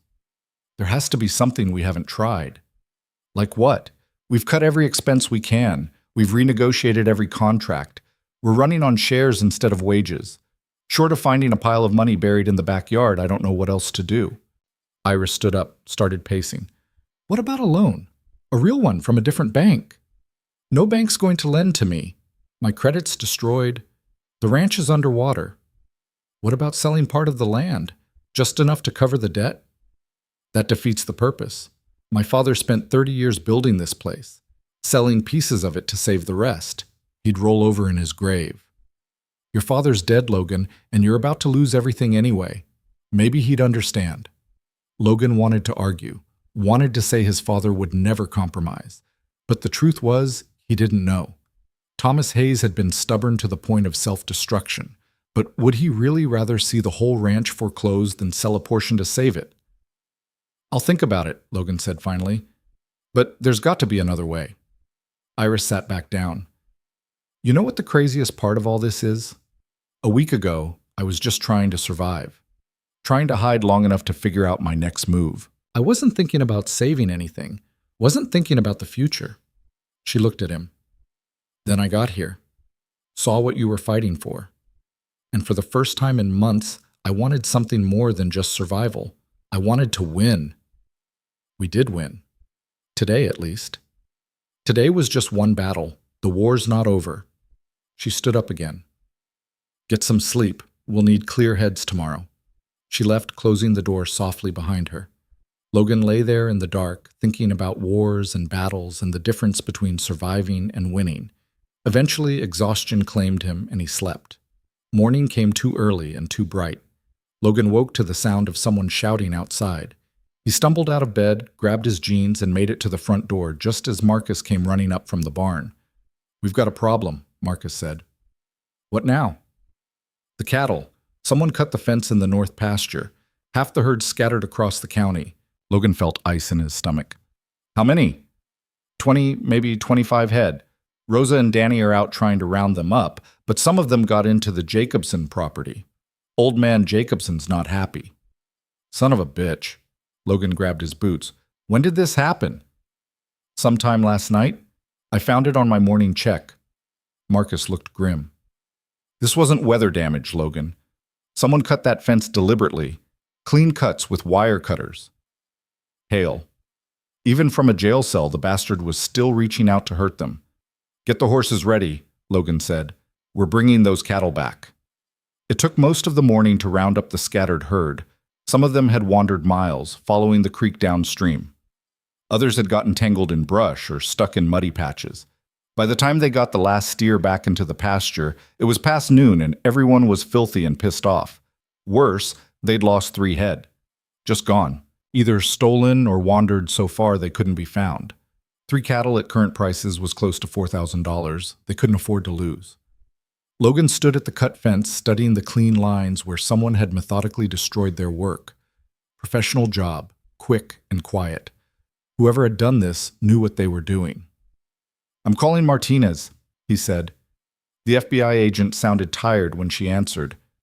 "Please tell me you're not calling with more problems." "Someone sabotaged our fence last night, let out half our cattle. We lost 3 head. Martinez swore softly. "Hale's people?" "Who else?" "I'll send a team out to document it. But Logan, you need to understand. Hale's got resources, money, people loyal to him. We arrested him, but that doesn't mean his organization stopped functioning." "So what are we supposed to do? Just let them destroy us?"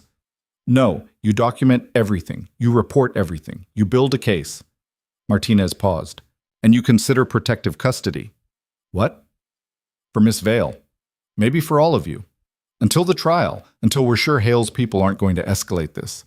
Logan looked around at the ranch, at the land his father had died protecting, at the crew working to repair the fence. "We're not leaving."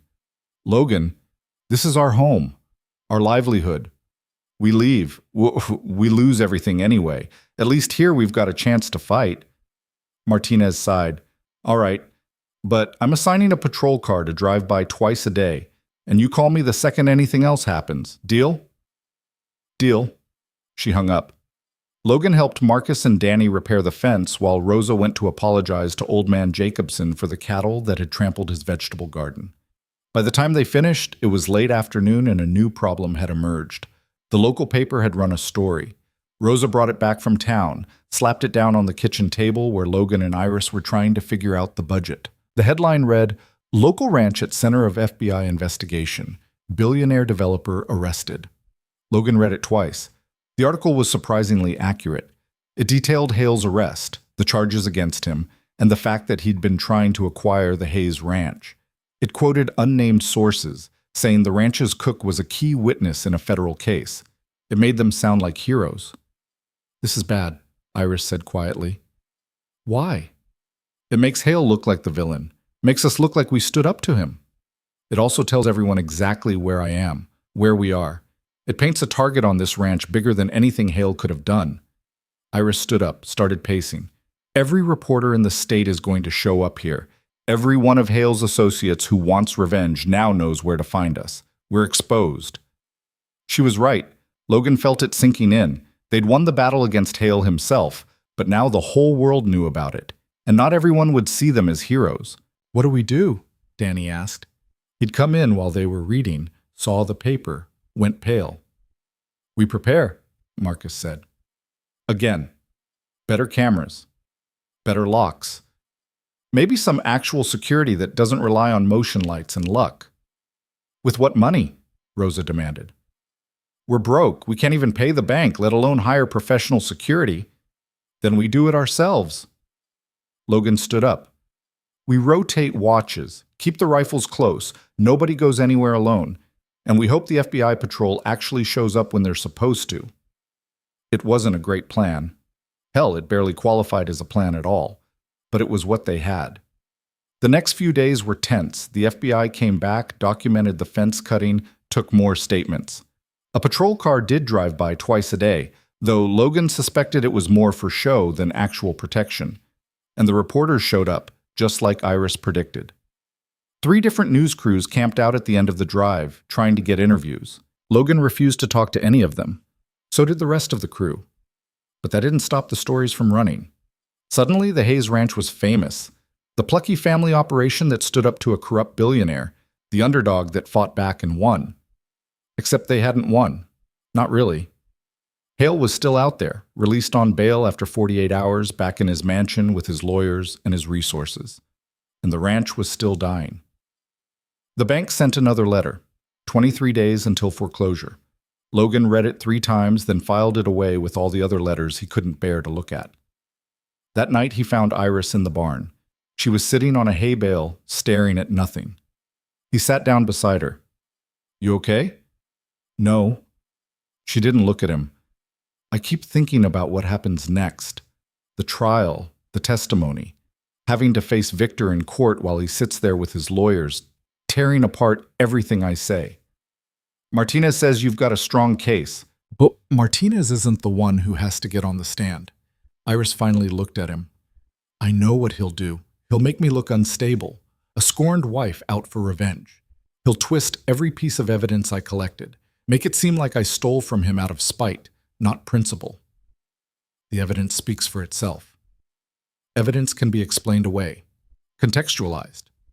That's what expensive lawyers do." She stood up, wrapped her arms around herself. "And even if we win, even if he goes to prison, the ranch is still going under. I saved you from Hale just to watch the bank take everything anyway." Logan didn't have an answer to that, because she was right. They'd fought so hard against Hale that they'd almost forgotten about the original threat. The debt, the deadline, the slow, grinding math that said they couldn't make this work. "Maybe it's time to consider selling," Iris said quietly. "Not to someone like Hale, but to a legitimate buyer, someone who'd keep it as a ranch. Keep the crew on. You'd lose ownership, but you'd save the land." "That's not saving it. That's surrendering." "Sometimes surrendering is the smart play." Logan stood up, anger flaring hot. "Is that what you did with Hale? Surrendered? That's different. How? You could have stayed, kept your mouth shut, lived the comfortable life of a billionaire's wife, but you didn't. You fought back. You risked everything because you believed some things are worth fighting for." He moved closer. "This ranch is worth fighting for, not just for me, for Marcus, for Rosa and Danny, for every person who works land like this and gets pushed aside by people with more money and fewer scruples. And if you lose anyway? If you fight and bleed and sacrifice and still end up with nothing? Then at least I'll know I tried everything, that I didn't quit." Logan's voice softened. "You taught me that. You showed up here when you could have kept running. You stood your ground when it would have been easier to disappear. Don't tell me to give up now." Iris looked at him for a long moment. Then she smiled, sad and tired. "You're either the bravest man I've ever met or the stupidest."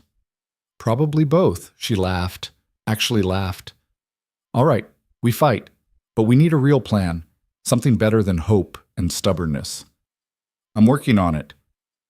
"Work faster. We've got 3 weeks." That's when Marcus burst into the barn, phone in his hand. "Logan, you need to see this." "What now?" Marcus held up his phone, showing a news website. The headline made Logan's blood run cold. Victor Hale released on bail. Prosecutors express concern over witness safety. Below it was a photo of Hale walking out of a courthouse, surrounded by lawyers, smiling like he'd already won. The article detailed how his legal team had successfully argued for his release pending trial, how they'd posted $1 million bail like it was pocket change, how Hale had immediately given a press conference claiming the charges were politically motivated and he was the real victim. "He's out," Marcus said. "He's free." Logan felt the world tilt. Hale was supposed to be locked up, supposed to be neutralized. But of course he wasn't. Men like Victor Hale didn't stay in jail. They had money and lawyers and connections that made the system bend around them. "We need to call Martinez," Iris said. Her voice was shaking. Logan was already dialing. The FBI agent answered on the first ring. "You saw the news." "How the hell did this happen? You said you had him." "We do have him. He's out on bail, but he's under strict conditions. Electronic monitoring. Can't leave the state. Can't contact any witnesses. If he violates any of it, he goes right back to jail." "And you think that's going to stop him? He sent people to cut our fence while he was in custody. What's he going to do now that he's free?" "We're monitoring the situation. We've increased patrols around your property, and we're working to expedite the trial date so he's back behind bars as quickly as possible." "How long?" 6 months, maybe 8. Logan nearly threw the phone. "We'll all be dead by then." "That's why I'm suggesting protective custody, for Miss Vale at minimum. We can put her somewhere safe until—" "No." Iris took the phone from Logan. "I'm not hiding anymore. I'm not running. If Hale wants to come after me, let him, but I'm not abandoning these people." "Miss Vale, be reasonable. I've been reasonable. I've been careful. I've been scared, and it hasn't changed anything." Iris's voice was hard. "You want me to testify, to be your star witness. Then you protect me here, where I'm actually doing something that matters." Martinez was silent for a moment. Then she said, "All right, I'll assign agents to your property, 24-hour coverage. But if anything happens, anything at all, you follow their instructions without question. Understood?" "Understood?" Iris hung up and handed the phone back to Logan. Her hands were steadier now. The fear was still there, but underneath it was something harder. Determination. "So what now?" Rosa asked. She and Danny had come in during the call, both looking worried. "Now we keep working," Logan said. "We've got 3 weeks to figure out how to save this ranch. And we've got however long it takes for Hale to make his next move. We use every second we have." "Doing what?" Danny asked. Logan looked around at his crew, at the barn that needed repairs, at the land beyond, at everything his father had built, and everything he stood to lose. "We gamble," he said. "We take every risk we've been too scared to take. We push harder than we've ever pushed, and we pray it's enough." "That's not a plan," Marcus said. "That's desperation." "You have a better idea?" Marcus thought about it. Then he shook his head. "No, I don't." "Then desperation it is."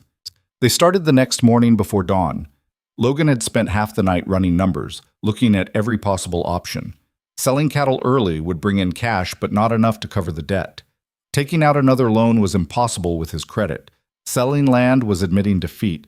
That left one option, one crazy, dangerous, nearly impossible option. He gathered the crew at breakfast and laid it out. "We drive the cattle to the railhead in Casper ourselves. No middlemen, no dealers. We sell directly to the buyers and keep the full profit." Rosa set down her coffee. "That's a 3-day drive through rough country. We'd need horses, supplies, and at least 5 people to manage the herd." "We have 5 people. We have 40 head of cattle. Most of them haven't been driven that distance in their lives. We'll lose half the herd to exhaustion or injury before we make it 20 miles. Not if we're smart about it. Not if we take it slow and careful." Logan pulled out a map, showed them the route. "It's 70 miles. 3 days at a conservative pace. We camp overnight, keep the herd tight, do it right." Marcus studied the map. "Even if we make it, there's no guarantee the buyers will pay what we need. Could drive all that way and still come up short." "Could, but if we sell here, we definitely come up short. The dealers are offering $3,500 per head. At the railhead, we can get $5,000. Maybe more if we negotiate well. Danny did the math. 40 head at 5,000 each is 200,000. Minus the debt, that's enough to keep the ranch running for another year, Logan finished. Enough to rebuild the herd, to actually have a future. Or we could lose everything on the trail and end up with nothing, Rosa said. It's a hell of a risk. Everything's a risk. Logan looked at each of them. But this is the only play we've got left. So I'm asking, will you ride with me? The silence stretched long. Logan waited, hardly breathing. This was it. The moment they could walk away. Go find safer jobs. Easier lives. Nobody would blame them. Marcus spoke first. I'm in. Your father did this drive twice when I worked for him. Both times were hell, but both times we made it. Rosa grinned. I've always wanted to be a cowboy in an old western. Guess this is my chance. Danny just nodded. I'm not missing this, no way. They all turned to Iris. She looked at Logan, then at the map, then back at Logan. I can't ride a horse. You can learn. In 3 days? You learn to run a ranch in 3 weeks. You can learn to ride in 3 days. He smiled. Besides, we'll need someone to manage supplies. Keep us organized. That's your specialty. Iris considered that. Then she stood up.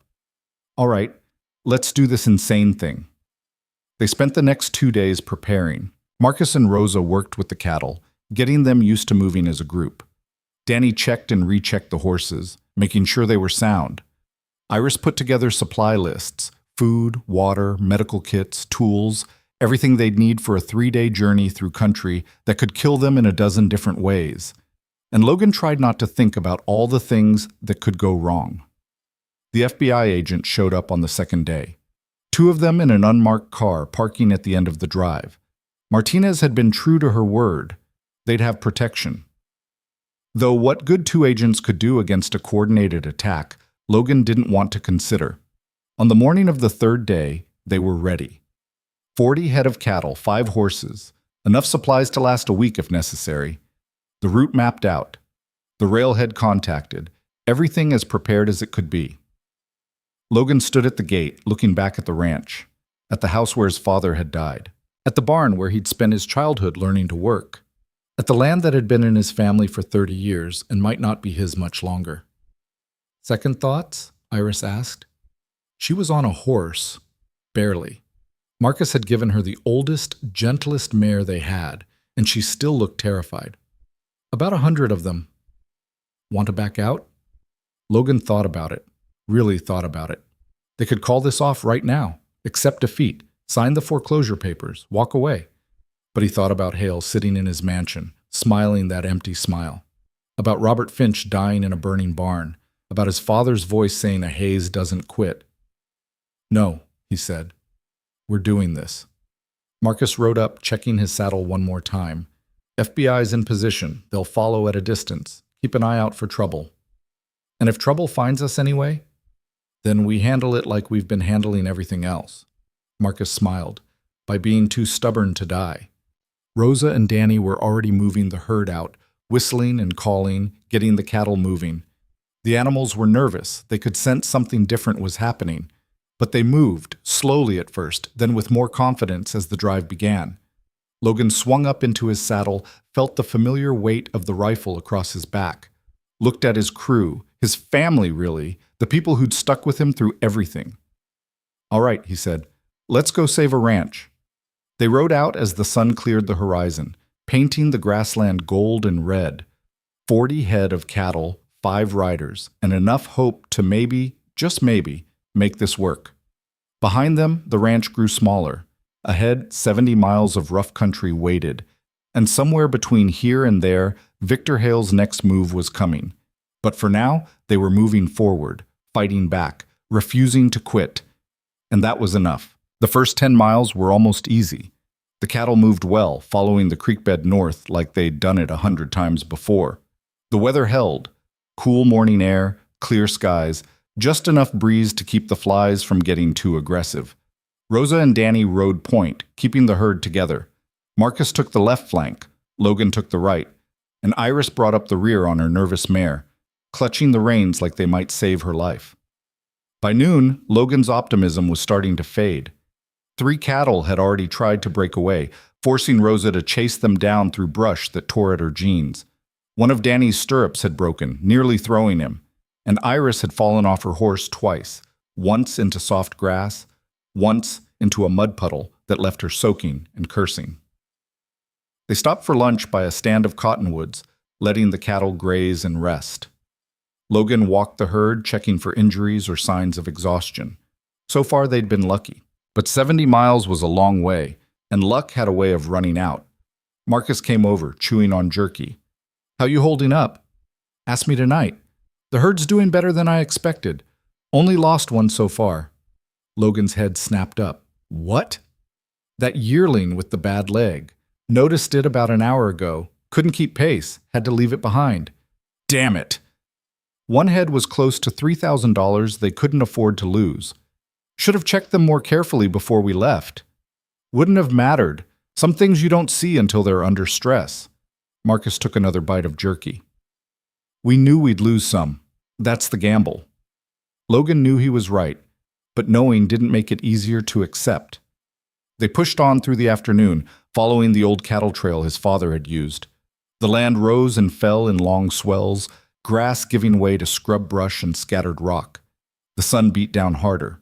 The cattle slowed, and somewhere behind them, the FBI agents followed in their unmarked car, keeping a distance but staying close enough to intervene if needed. Logan tried not to think about what they might need to intervene against. By evening, they'd covered 23 miles. Logan called a halt near a natural spring, the kind of spot his father had always used for overnight camps. There was water for the cattle and horses, enough flat ground for bedrolls, and a few trees that offered minimal shelter. Rosa and Danny worked to settle the herd while Marcus started a fire. Iris slid off her horse with a groan, nearly collapsed, then forced herself to stay upright through sheer stubbornness. "I can't feel my legs," she said. "You will tomorrow," Logan told her. "That's when it really hurts." "Great, something to look forward to." They ate quickly, canned beans and bread, nothing fancy. The FBI agents stayed in their car 50 yards away, visible but separate. Logan had offered to share food, but they'd politely declined, keeping professional distance, probably. Or maybe they just didn't want to get any closer to this particular disaster than necessary.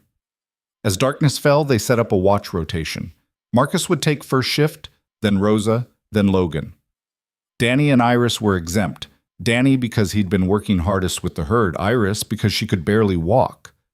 Logan spread out his bedroll near the fire and tried to relax. His body was sore in places he'd forgotten existed.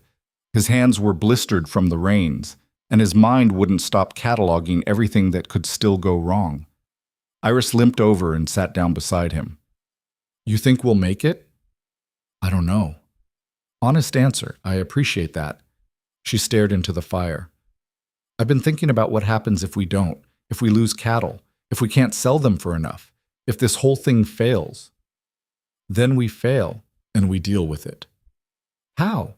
"The bank forecloses. You lose the ranch. We all lose everything we've been fighting for." Logan poked at the fire with a stick.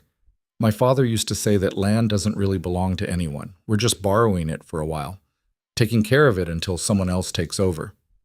He looked at her. "Maybe he was right. Maybe I've been holding on so tight because I'm afraid of what it means to let go." "You don't believe that?" "No, I don't." He smiled tiredly. "I think land is worth fighting for, worth bleeding for, and if we lose, at least we'll lose knowing we gave everything." Iris leaned against his shoulder. Not romantic. Just two people too tired to sit up straight on their own. "You're a stubborn bastard, Logan Hayes." "So I've been told." They sat there in silence, watching the fire burn down to coals. Around them, the cattle settled for the night, their breathing and occasional lowing the only sounds besides the wind. It felt peaceful, almost safe. Logan should have known better. He woke to Marcus shaking his shoulder. "We've got company." Logan was up instantly, hand going to the rifle. "Where?" "East side, 2 riders. They're keeping their distance, but they've been circling for the last 20 minutes. Logan looked where Marcus pointed. In the moonlight, he could just make out 2 silhouettes on horseback, maybe a quarter-mile out. Too far to see details. Close enough to be a threat. "Could be ranchers," Logan said, "checking on who's driving cattle through their land." At 2 in the morning? Fair point, Logan called out softly. Rosa, Danny, wake up. They came alert fast, both reaching for weapons. Iris sat up, saw the tension, and went very still. What's happening? She whispered. Not sure yet. Logan moved to his horse, keeping the animal between him and the riders. Could be nothing. Could be trouble. The FBI agents had noticed too. Their car started up, headlights sweeping across the camp. One of them got out, walked over. We see them, the agent said. Her name was Chen. Young, serious, hand resting on her sidearm. Want us to investigate? Not yet. They haven't done anything. They're watching your camp in the middle of the night. That's doing something. Logan couldn't argue with that logic. Give them another minute. If they come closer, then you move. Chen nodded and returned to the car. The riders stayed where they were for another few minutes. Then, without warning, they turned and rode away, disappearing into the darkness. What the hell was that? Danny asked. A message, Marcus said quietly. Someone knows where we are. And they wanted us to know they know. Logan felt cold dread settling in his gut. Hale? Has to be. He's out on bail, can't come himself.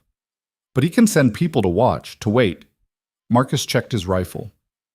We need to assume we're being followed from here on out. They didn't sleep much after that. Logan took the rest of Marcus's shift, sitting with his rifle and watching the darkness for movement. Rosa relieved him at 4, and he caught an hour of uneasy rest before dawn broke. They were back on the trail by 6, pushing the herd harder than was wise, but unable to shake the feeling that something was coming. The cattle sensed it too, skittish and harder to manage. 2 more tried to bolt. One of them made it into rough country before Danny could chase it down, costing them an hour and leaving the animal limping. By midday, they'd covered another 18 miles. But the cost was showing. The cattle were exhausted, the horses were flagging, and everyone's nerves were stretched thin. They stopped for a quick lunch by a dry creek bed. Logan was checking one of the horse's shoes when Iris's scream cut through the air. He spun, rifle up, and saw her pointing at something in the brush. A rattlesnake, coiled and rattling, not 10 feet from where Danny had been sitting. Danny froze. The snake's head tracked him, ready to strike. Rosa moved fast. One shot from her pistol took the snake's head off. The body thrashed for a few seconds, then went still. Danny exhaled shakily. Thanks. Check your bedroll before you sit down next time, Rosa said. She was trying to sound casual, but her hands were trembling. Logan moved the snake's body away from camp with a stick. The fangs were long, the venom sac swollen. If it had bitten Danny, they would have been hours from help. The kid might not have made it. We need to be more careful, Marcus said. We're tired, making mistakes. That's when people get hurt. We're also running out of time, Logan countered. We push through, or we don't make it at all. Not much point making it to Casper if we're carrying bodies. Logan wanted to argue. Wanted to say they could do both, stay safe and keep moving, but Marcus was right. They were pushing too hard, letting fear drive them into stupid decisions. All right, he said. We camp early tonight. Give everyone time to rest properly. Start fresh tomorrow. They found a spot near an old windmill, the kind that had probably serviced a homestead decades ago. The structure was half collapsed, but the water was still good. They let the cattle drink their fill while setting up camp with more care than they had the night before. The FBI agents parked their car where they could watch the approaches. Chen came over while Logan was starting the fire. Saw your visitors last night, she said. Ran the area with thermal imaging this morning, found tracks. 2 horses, like your foreman said. They followed you for about 5 miles, then broke off. Any idea who they were? No, but the tracks led back toward the main highway. Someone coordinating with a vehicle, probably. Chen crouched by the fire. You need to consider turning back. This whole operation, it's tactically unsound, too exposed, too many variables. We're halfway there, which means you're also halfway from help if something goes wrong. Chen's voice was firm. Hale's people are watching you, waiting for an opportunity. Out here, you're vulnerable, isolated. If they decide to move, then you stop them. That's why you're here. There's 2 of us and potentially dozens of them. We can't protect you against a coordinated assault. Logan fed another stick to the fire. You're probably right. This is dangerous and stupid, and we should turn back. He looked up at her. But we're not going to. So you can either help us or you can follow us and hope for the best. Chen stared at him for a long moment. Then she shook her head. You cowboys are all insane. Most likely. She walked back to the car. That night, they ate better. Rosa had shot a rabbit, and Iris made a stew that actually tasted like something beyond survival. The mood was still tense, but there was a fragile sense of camaraderie building. They were in this together, for better or worse. Danny told stories about growing up on a ranch in Texas. Rosa talked about her time in Colorado and why she'd left. Marcus shared memories of Logan's father, the good and the bad. And Iris opened up a little about her life before Hale, when she'd been a different person with different dreams. Logan listened more than he talked, watched his crew by firelight, saw the exhaustion and fear, but also the determination. They weren't quitting. None of them. Around midnight, Marcus woke him for his watch shift. Quiet so far, Marcus said, but I keep getting this feeling. What kind of feeling? The kind that says something's coming, soon. Marcus handed him the rifle. Keep your eyes open. Logan sat by the dying fire, rifle across his lap, and tried to stay alert. The night was clear and cold. Stars spread across the sky like scattered salt. Somewhere a coyote called, then another answered. Normal sounds, safe sounds. But Marcus was right. Something felt wrong. At 2 a.m, the first gunshot split the air. Logan was moving before his mind fully processed what was happening. The cattle scattered, panicking. Horses screamed. Another shot, then 3 more in quick succession. Get down, Chen was yelling from the car. Everyone down! Logan hit the ground behind the windmill base, searching for targets. Muzzle flashes lit up the darkness to the east. 4, maybe 5 shooters. They were firing high, over the camp, warning shots or just bad aim in the dark. Rosa appeared beside him, shotgun ready. Where's Iris? I don't know. Danny? Here! Danny's voice came from behind the supply wagon. I'm okay. Another volley of shots. These ones closer. Bullets kicked up dirt 10 feet from where Logan crouched. The FBI agents returned fire. Chen and her partner were both out of the car now, using it for cover, pistols barking. Their shots were measured, professional, but they were outgunned. Marcus! Logan called out. North side! I see 2 of them! Logan moved low and fast, circling around the windmill to get a better angle. He saw movement in the brush, raised his rifle, fired twice. One of the shadows went down. The shooting intensified. It was chaos, bullets ricocheting off metal, cattle bellowing and running, someone screaming though Logan couldn't tell who. He fired again, trying to provide cover while looking for his crew. Then he saw Iris. She was pinned behind the wagon, one of the shooters advancing on her position. She had a pistol, the one he'd given her for emergencies, but her hands were shaking too badly to aim. Logan didn't think, just ran. He covered the distance in seconds, firing as he went. The shooter turned toward him, rifle coming up. Logan dove, felt the bullet pass close enough to hear it, hit the ground rolling, came up firing. The shooter went down hard. You okay? Logan grabbed Iris, pulled her behind better cover. I think so. I don't know. Everything's happening so fast. More gunfire, then Chen's voice cutting through the chaos. FBI, drop your weapons. This is your only warning. The shooting stopped. For a moment, the only sounds were the panicked cattle and heavy breathing. Fall back, someone shouted from the darkness. Not one of Logan's crew, one of the attackers. Fall back now! Movement in the brush. Horses riding away fast, engines starting up somewhere in the distance. Then nothing. Logan waited, rifle ready, not trusting the silence. Chen came over, weapons still drawn. Everyone okay? Think so, Marcus called back. Danny? I'm good. Scared shitless, but good. Rosa? Here. I got one of them. She appeared from behind the wagon, dragging something. A man. Unconscious or dead, Logan couldn't tell. This bastard was trying to circle around. I hit him with the shotgun stock. Chen moved to check the body. He's alive, breathing. She pulled out zip ties, secured his hands. We'll take him into custody, find out who sent him. We know who sent him, Logan said. Knowing and proving are different things.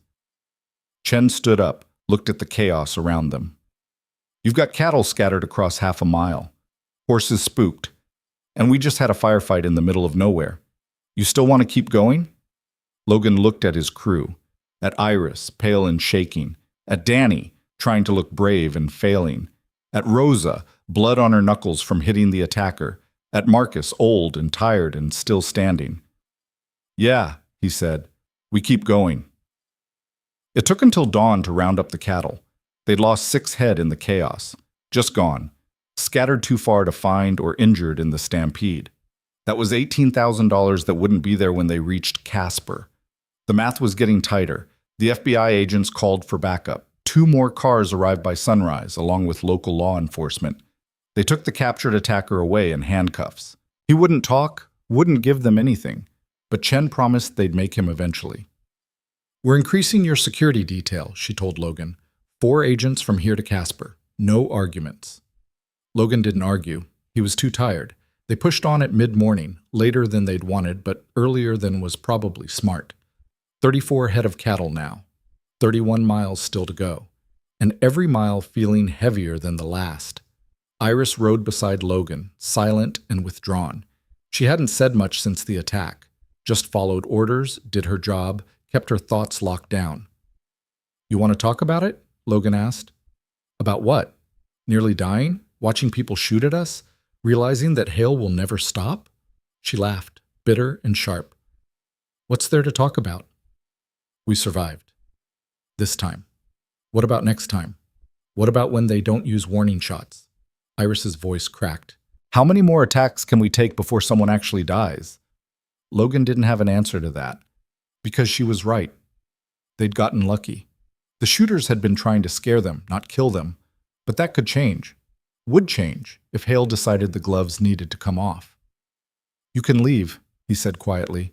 Take one of the FBI cars. Go somewhere safe. Protective custody. Let us finish the drive. And leave you to deal with this alone after everything? Iris shook her head. No, I started this. I'm seeing it through. Even if it gets you killed? Even then. She managed a small smile. Besides, you need me. Who else is going to keep you from doing something stupid? Marcus, Rosa, Danny, take your pick. They enable your stupidity. I at least try to talk sense into you. The smile faded.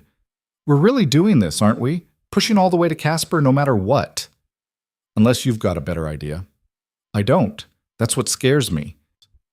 They rode in silence after that, the cattle plodding ahead, the land stretching out in all directions.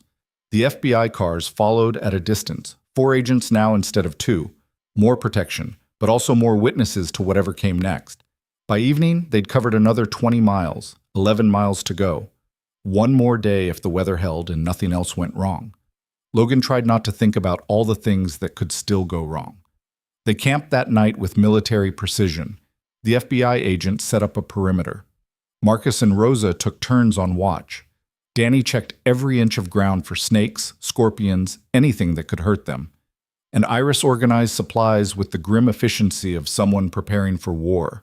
The cattle were in bad shape. 2 were limping badly enough that Logan wasn't sure they'd make it to Casper. 3 more showed signs of exhaustion that could become dangerous. If they pushed too hard tomorrow, they might lose even more. But if they didn't push hard, they'd miss their window at the railhead. The buyers were expecting them, waiting. Any delay could mean the difference between a sale and going home empty-handed. Logan sat by the fire, doing math that didn't add up no matter how he arranged it. 34 head at $5,000 each was $170,000. Minus the $63,000 in debt left $107,000. Enough to keep the ranch running for maybe a year. Maybe less if something else broke. And something always broke. It wasn't enough, not really. But it was more than they'd had before. It was fighting chance. Marcus came over with coffee. Stop calculating. You're making your brain hurt. How'd you know I was calculating? You get this look. Same one your father used to get when he was trying to figure out how to pay for something. Marcus sat down. It's never enough, is it? The money, the cattle, the land. There's always one more problem waiting. You regretting this yet? Every minute. But I'm here anyway. Marcus took a drink of coffee. You know what I realized tonight?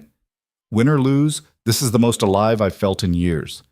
The ranch work was good, steady, but this, driving cattle through dangerous country, fighting off attackers, gambling everything on one last push, this is living.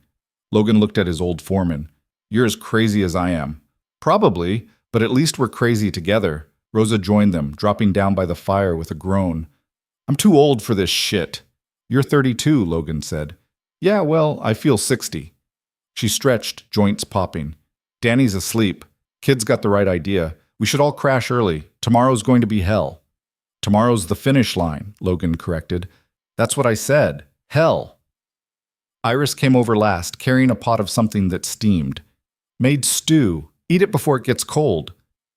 They ate together, not talking much, just being. 5 people who'd started as strangers or near strangers, now bound together by shared danger and shared purpose. Logan looked at each of them and felt something he hadn't felt in months. Not hope exactly, but something close to it, something worth protecting. Thank you, he said quietly. For what? Rosa asked. For being here. For not quitting. For giving a damn when you had every reason not to. Marcus raised his coffee cup. To not quitting. To not quitting, they echoed and drank. The night passed slowly. Logan took the last watch, sitting with his rifle and watching the eastern horizon for any sign of movement. The FBI agents maintained their perimeter, professional and vigilant. Nothing approached. Nothing moved except the wind and the cattle shifting in their sleep. When dawn finally broke, Logan felt it in his bones. This was it. The last push. 11 miles to Casper, to the railhead, to finding out if any of this had been worth it. They broke camp quickly, everyone moving with purpose. The cattle were reluctant to start, but eventually fell into line. Danny and Rosa took point. Marcus rode left flank. Logan took right. Iris brought up the rear, stronger in the saddle now than she'd been 3 days ago. The FBI cars followed. The first 5 miles were brutal. The land turned rocky, forcing them to move slow and careful. One of the lame cattle went down and couldn't get back up. Logan made the hard call to leave it. $29,000 lost because the animal couldn't walk anymore. 33 head left. $165,000 if they sold them all at target price. If. Such a small word carrying so much weight. At noon they crested a rise and saw Casper in the distance. The city spread out across the valley, buildings catching sunlight, the railhead visible as a cluster of pens and loading platforms. So close. Just 6 miles now. Almost there, Danny said. He sounded like he couldn't believe it. Don't celebrate yet, Marcus warned. Last mile's always the hardest. He was right. They were 3 miles out when the trucks appeared, 4 of them, coming fast from the south. Big commercial vehicles, the kind used for hauling cattle or equipment. They spread out, blocking the road ahead. Logan's stomach dropped. Son of a bitch! The FBI cars accelerated, moving to intercept. Chen's voice came over the radio they'd been given for emergencies. Stay back, we'll handle this. But the trucks didn't stop. They turned off-road, engines roaring, heading straight for the herd. They're going to scatter the cattle, Rosa yelled. Move! Move! Chaos erupted. The trucks roared through the herd, horns blaring, sending cattle running in every direction. The FBI cars tried to cut them off, but there were too many, moving too fast. Danny's horse went down, throwing him hard. Marcus was trying to turn the cattle back, but it was hopeless. Logan saw one of the trucks bearing down on Iris. She was screaming, trying to control her panicked horse. The truck wasn't slowing. He kicked his horse forward, riding harder than he'd ever ridden. Reached Iris just as the truck would have hit her, grabbed her, pulled her off the mare, both of them hitting the ground hard. The truck roared past, missing them by inches. Go! Logan shoved her toward cover. Get behind the rocks! Gunfire erupted. Not from the trucks, from the FBI agents. They were shooting at the tires, trying to disable the vehicles. One truck swerved, hit a rock, flipped onto its side in a screaming crash of metal. But the other 3 kept going, scattering cattle across the landscape. It was working. Hale's people were destroying their herd without killing anyone, making it impossible to complete the drive. Logan raised his rifle and fired at the nearest truck, hit the windshield, spidering the glass. The truck swerved but didn't stop. He fired again. Again. Finally, the tire blew and the vehicle went sideways, skidding to a halt. The last two trucks realized they were losing and peeled away, racing back toward the highway. The FBI cars gave chase, but Logan knew they wouldn't catch them. This was a smash and grab operation. Hit fast, cause maximum damage, disappear. And it had worked. The cattle were scattered across half a mile of rocky terrain. Danny was on the ground, holding his arm. One of the horses was limping, and somewhere in the chaos they'd lost count of how many animals were even left. Logan stood there, breathing hard, tasting blood and dust. This was it. The final blow. There was no way they could round up the herd in time to make the sale.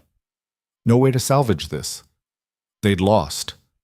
Iris appeared beside him, bleeding from a cut on her forehead. "Logan, I know." His voice was flat, empty. "It's over." "No, listen to me." She grabbed his arm. "The railhead, it's 6 miles that way. If we can get even some of the cattle there, half of them, a third, we can still make a sale.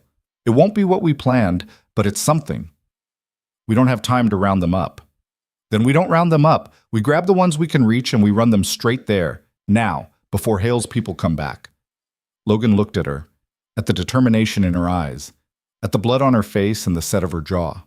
She wasn't quitting. Even now, she wasn't quitting. He turned to the others. "Rosa, Marcus, Danny, forget the scattered ones. Grab every animal you can see and push them toward Casper. We're making a run for it." They didn't question, just moved. Danny was up despite his injured arm. Marcus was already herding nearby cattle. Rosa was rounding up 3 that had stopped running. The FBI agents returned from their chase. Chen jumped out. "What are you doing?" "Finishing this." Logan swung into his saddle. "You want to help? Clear us a path to that railhead." "You're insane." "Yeah, but I'm also done losing. They ran the cattle like the devil was chasing them." Maybe he was. They pushed the exhausted animals harder than was safe, faster than was smart. 2 more went down from the strain, but the rest kept moving, driven by fear and momentum and sheer stubborn will. The FBI cars raced ahead, clearing traffic, making way.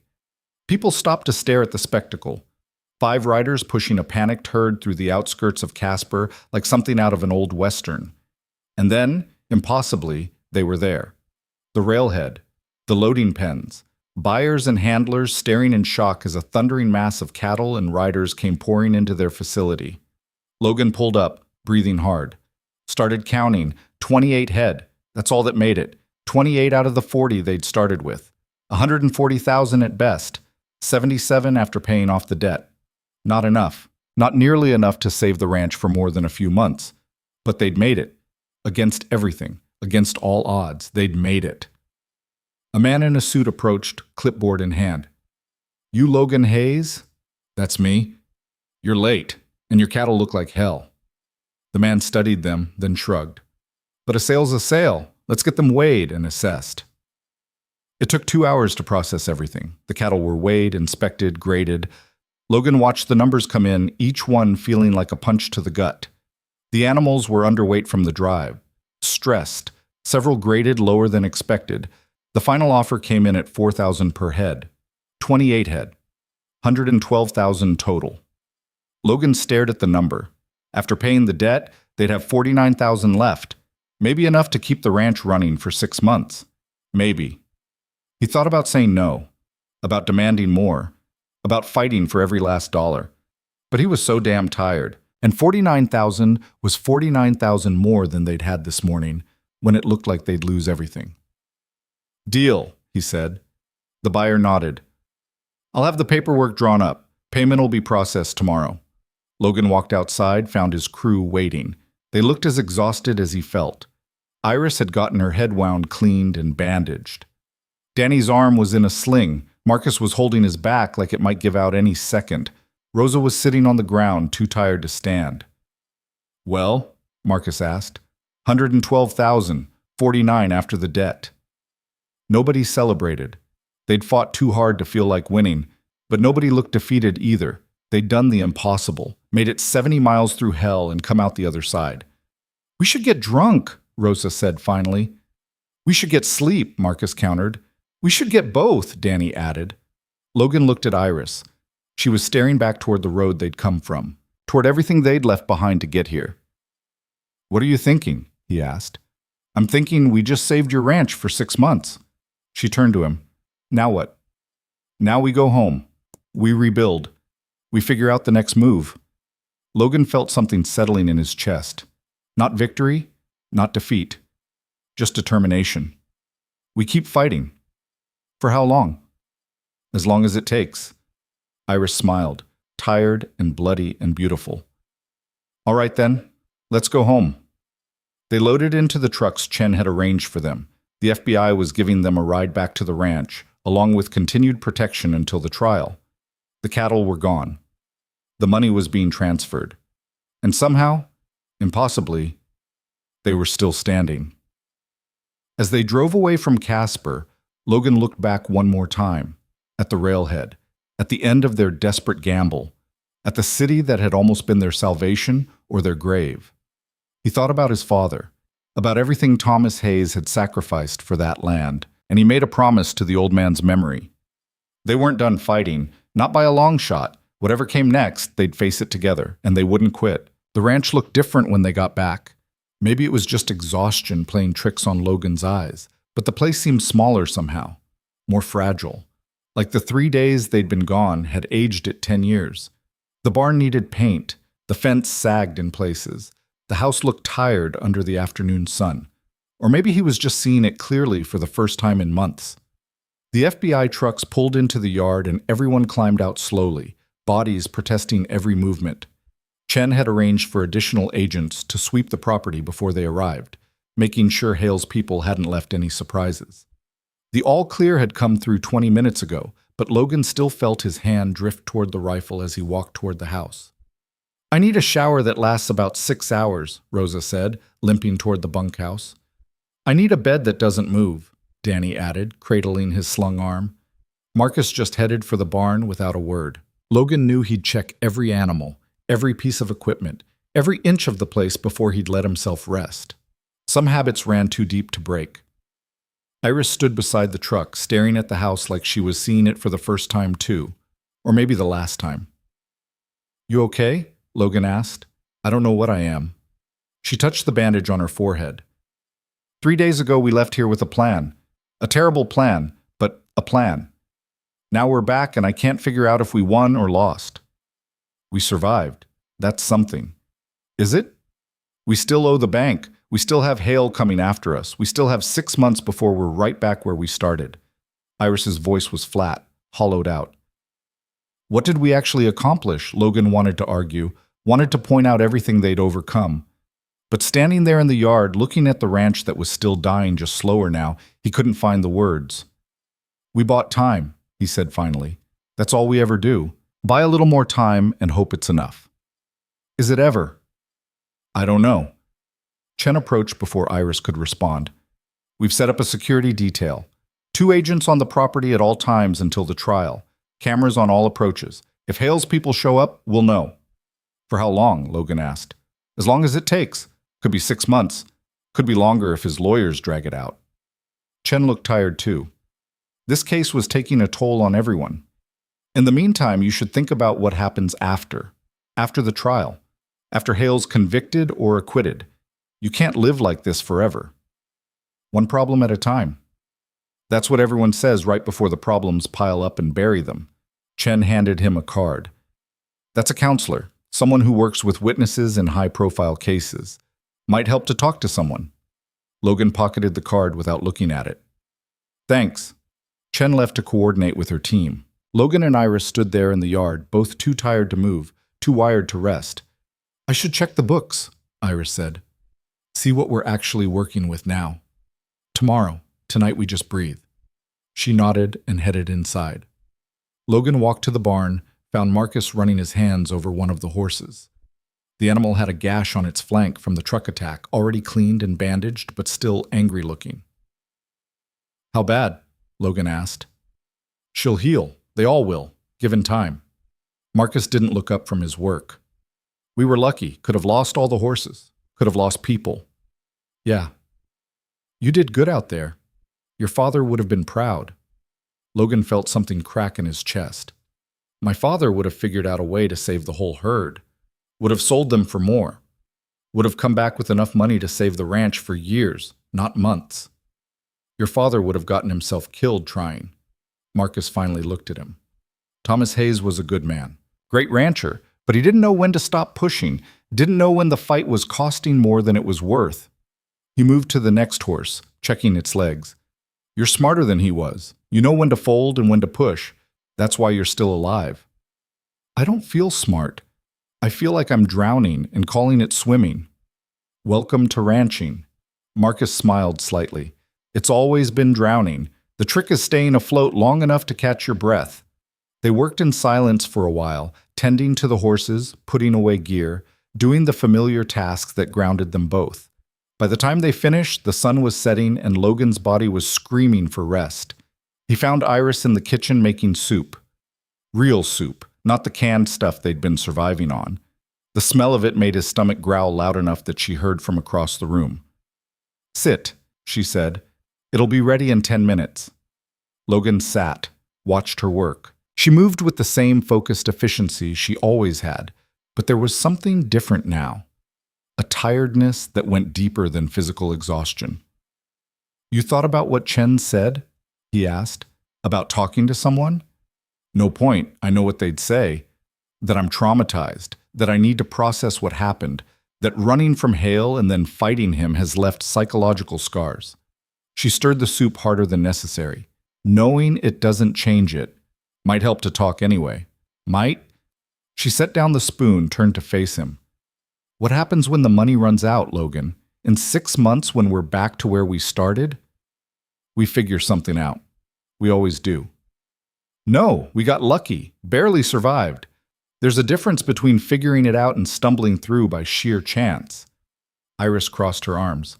I can't keep doing this. Living crisis to crisis, fighting just to stay alive.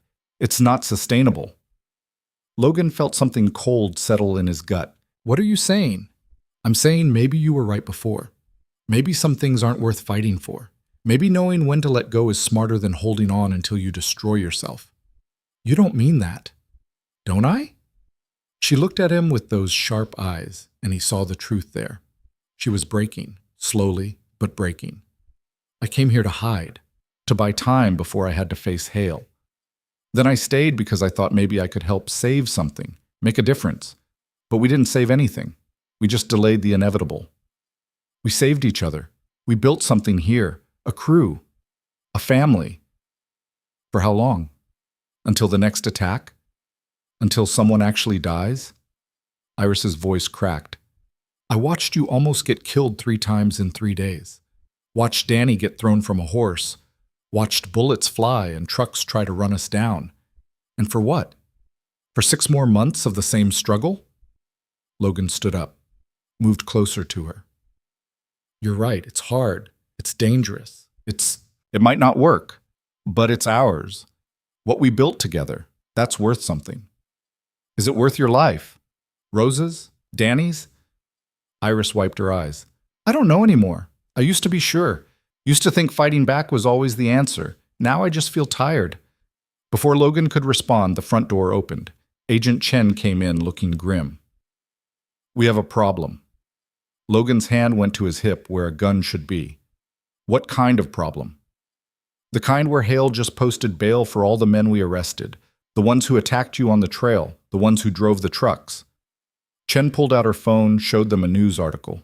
His lawyers got the charges reduced, called it a property dispute, said the men were trying to protect Hale's business interests. That's bullshit, Iris said. That's expensive lawyers. Point is, they're out, free to come after you again.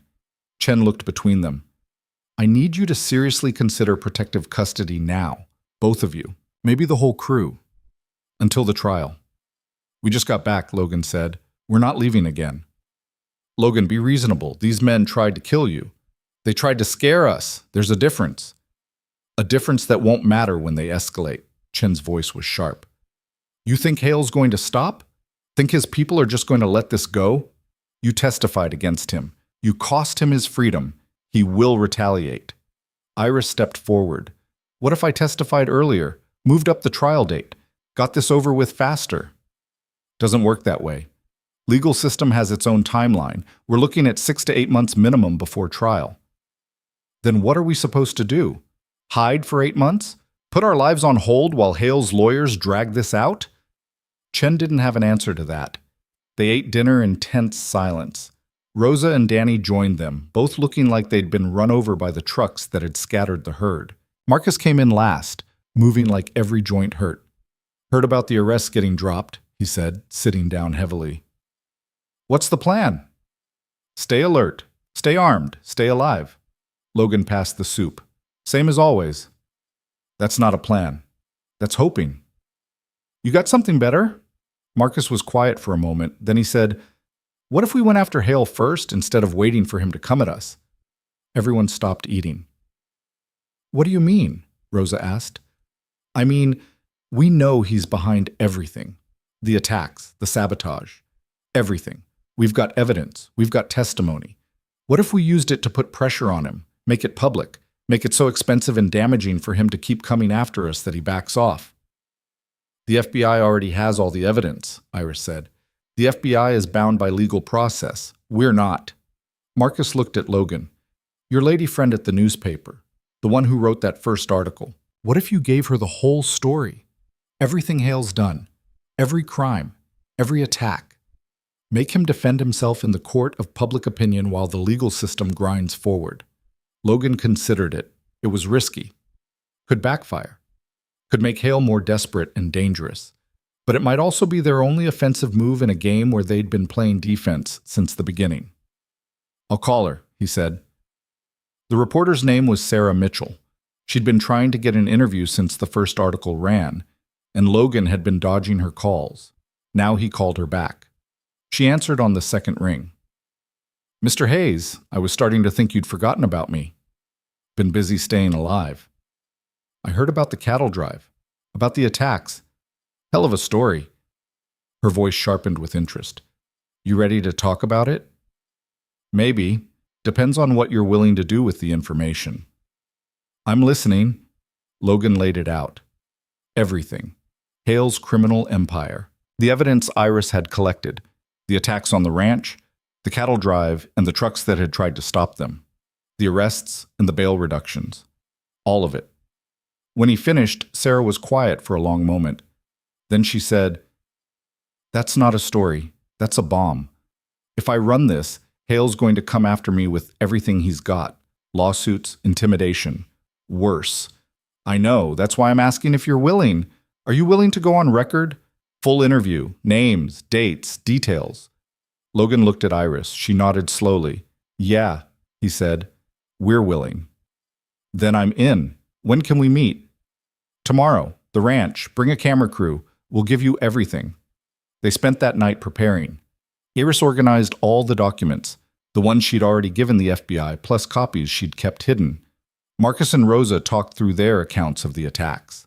Danny practiced telling his story without shaking, and Logan sat in his father's office, thinking about what they were about to do. This would make them even bigger targets, would paint them as victims and heroes in equal measure, would expose them to scrutiny and danger in ways they couldn't fully predict, but it would also expose Hale. Strip away his veneer of respectability, make it harder for him to operate in the shadows. Iris found him there around midnight. Can't sleep either, she asked. Too much thinking. She sat on the edge of the desk. This is really happening. We're really going to war with a billionaire on national television. Regional television. Let's not oversell our reach. Logan. She wasn't smiling. This is dangerous. More dangerous than the cattle drive. More dangerous than anything we've done. I know. And you're doing it anyway. We're doing it anyway. He stood up, faced her. Unless you want to back out, I'd understand. I'm not backing out. I'm terrified, but I'm not backing out. Iris took his hand. I just need you to understand what we're risking. This isn't just about the ranch anymore. This is about bringing down a man who's destroyed lives, who's killed people. If we fail, if he walks away from this, we won't get another chance. Then we don't fail. It's not that simple. It never is. Logan squeezed her hand. But we're past simple. We're past safe. We're at the point where we either fight with everything we've got or we spend the rest of our lives running. Iris looked at him for a long moment. Then she leaned forward and kissed him. Not desperate or passionate, just solid and real and certain. When she pulled back, she said, "All right, let's burn his empire to the ground." Sarah Mitchell arrived at 9 the next morning with a full crew. Camera operator, sound tech, producer. They set up in the kitchen and spent 6 hours recording interviews. Logan went first, telling the story of the ranch's decline and Hale's predatory offer. Then Iris, detailing her marriage to Hale and the crime she'd witnessed. Marcus talked about the fence cutting and the attacks. Rosa described the shootout on the trail. Danny recounted getting thrown from his horse when the truck scattered the herd. Through it all, the cameras rolled, capturing everything, every word, every emotion, every piece of evidence. When they finished, Sarah looked shaken. "This is bigger than I thought," she said. "This isn't just one ranch standing up to one developer. This is systematic corruption, criminal enterprise, maybe murder." "Will you run it?" Logan asked. "Hell yes, I'll run it, but it's going to take a few days to put together. We need to verify some details, contact other victims, build the full picture." She started packing up her equipment. "When this airs, all hell is going to break loose. You ready for that?" "No," Logan said honestly, "but we're doing it anyway." Sarah smiled. "You're either very brave or very stupid." Why does everyone keep saying that? The story ran 4 days later, primetime. 40-minute special report titled Empire of Lies, How Victor Hale Built a Fortune on Fear. Logan watched it with his crew gathered in the living room. Chen and her FBI team watched from the kitchen, everyone silent as Sarah Mitchell's investigation unfolded on screen. She'd done her job well, found other victims, other ranchers and business owners Hale had destroyed, dug up court records and financial documents, built a timeline of corruption that went back 15 years. And at the center of it all, Iris's testimony, clear and damning and impossible to dismiss. When it finished, nobody spoke for a minute. Then Rosa said, "Well, we're either heroes or completely fucked." "Probably both," Marcus added. Logan's phone started ringing, then Iris's, then the landline. Within minutes, they were getting calls from reporters, lawyers, people claiming to be other Hale victims. The story was spreading fast. Chen came in from the kitchen. "FBI headquarters is already getting calls, pressure to expedite the case. My boss just texted, they're convening a grand jury next week." "What does that mean?" Danny asked. "It means public pressure works. It means Hale's not going to be able to hide behind expensive lawyers and delayed trials anymore." Chen almost smiled. "It means you might have actually pulled this off." That night, Logan couldn't sleep. He kept waiting for the retaliation, for Hale's people to show up with guns, for the lawsuits to start flying, for everything to fall apart. But nothing happened. The FBI reported increased activity around Hale's properties. His lawyers were scrambling, but no attacks came, no threats, just silence. It took 3 more days to understand why. Chen brought the news herself. She found Logan in the barn, repairing tack. "Hale's in custody," she said. "Bail revoked. Grand jury indicted him on 14 counts. Judge called him a flight risk and a danger to witnesses. He's not getting out this time." Logan set down the leather he was working on. "It's over?" "The immediate threat? Yeah. The trial's still coming, probably still 6 months out. But he's locked up. His organization is scrambling without him. Most of his top people are already making deals to testify against him." Chen leaned against the stall. "You did it. You actually took down Victor Hale." Logan didn't feel like celebrating. He felt numb, like he'd been fighting for so long that he didn't know how to stop. "What happens now?" he asked. "Now you testify when the trial comes. Help us put him away for the rest of his life. And then?" Chen shrugged. "Then you live. That's what you've been fighting for, right? The chance to just live." After she left, Logan walked out to the north pasture. The fence was repaired. The grass was growing back. In the distance, he could see the small herd they'd started rebuilding, just 10 head so far, but it was a start. Iris found him there as the sun was setting. "Chen told me about Hale," she said. "Yeah. You okay?" "I don't know. I thought I'd feel different, relieved or happy or something, but I just feel tired." Iris stood beside him, looking out at the land. "We saved it, the ranch, your father's legacy. Against everything, we actually saved it. For now, we've still got money problems, still need to rebuild the herd, still have 1,000 things that could go wrong. But we have time now, real time, not borrowed time or bought time, just time. She took his hand. That's what we were fighting for, the chance to build something without someone trying to destroy it. Logan thought about that, about his father, about everything they'd been through, about the crew that had stuck with him when they had every reason to run. "What are you going to do?" he asked. "After the trial, after Hale's put away." Iris was quiet for a long time. "I don't know. For 8 months, my whole life was about running from him. Then it was about fighting him. Now that it's over, I don't know who I am without that driving me." "You're Iris Vale, best damn cook and organizer this ranch has ever seen, person who saved my life about a dozen times." Logan turned to face her. "Your family, if you want to be." "Family," she tested the word. "I like the sound of that. Does that mean you're staying? Does that mean you're asking me to?" Logan smiled, actually smiled, for the first time in what felt like years. "Yeah, I'm asking." "Then yeah, I'm staying."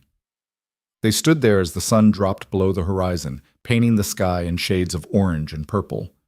The land stretched out around them, wild and beautiful, and theirs. Not easy, never easy, but theirs. Behind them, lights came on in the house. Marcus was cooking dinner. Rosa was probably giving Danny a hard time about something. The FBI agents were changing shifts. Life was happening. Normal, beautiful, complicated life. 6 months later, the trial ended.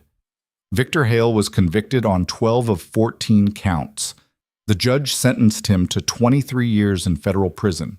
His empire was dismantled, his assets seized. His victims, including Logan and Iris, received restitution.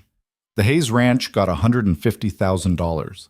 Not a fortune, but enough to rebuild the herd properly, to make real repairs, to hire help, to actually run the place like a business instead of a desperate last stand. Logan stood in the yard on a clear spring morning, watching Marcus and Rosa work with the new cattle. Danny was fixing the barn roof. Turned out the kid had a knack for construction. And Iris was in the office, managing the books and planning for the future. The future. It felt strange to think about. For so long, they'd been focused on just surviving the present. Now they could actually plan, dream, build. Chen had stopped by the week before to officially close the case.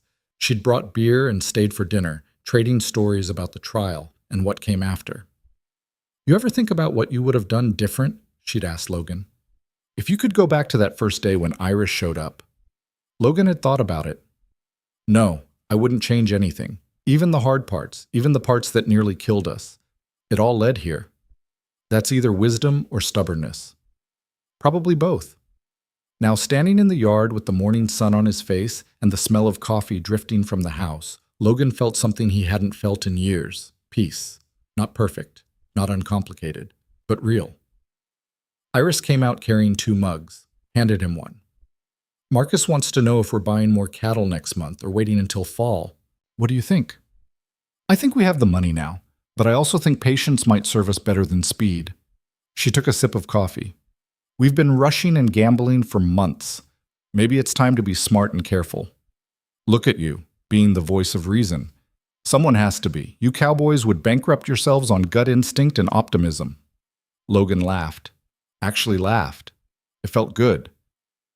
"Tell Marcus we'll wait. Build up the savings. Make sure we've got a cushion before we expand. See? You can be reasonable when you try." They stood there in comfortable silence, watching the ranch wake up around them. Danny finished securing a section of roof and moved to the next. Rosa was singing something in Spanish while she worked. Marcus was checking fence posts with the methodical care of someone who'd done it 10,000 times. "You happy?" Iris asked quietly. Logan thought about it, about everything they'd lost and everything they'd gained, about his father's dream and his own, about the family he'd found in the least likely people. "Yeah," he said. "I think I am." "Good, because I'm not going through another cattle drive like that last one. My ass still hurts." "You're getting better at riding. I'm getting better at not falling off. That's not the same thing. A truck pulled into the yard. Logan tensed for just a second, old habits dying hard, then relaxed when he recognized it. Sarah Mitchell.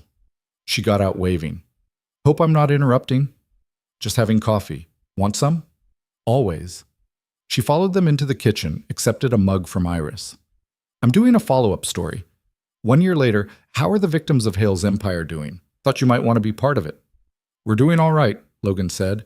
Ranch is stable. Herd's growing. No one's tried to kill us in months. That's a low bar. It's the bar we're working with. He gestured around the kitchen. But seriously, we're okay.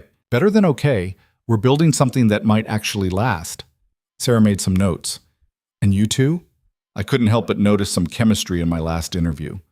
Iris and Logan exchanged a look. We're figuring it out, Iris said, day by day.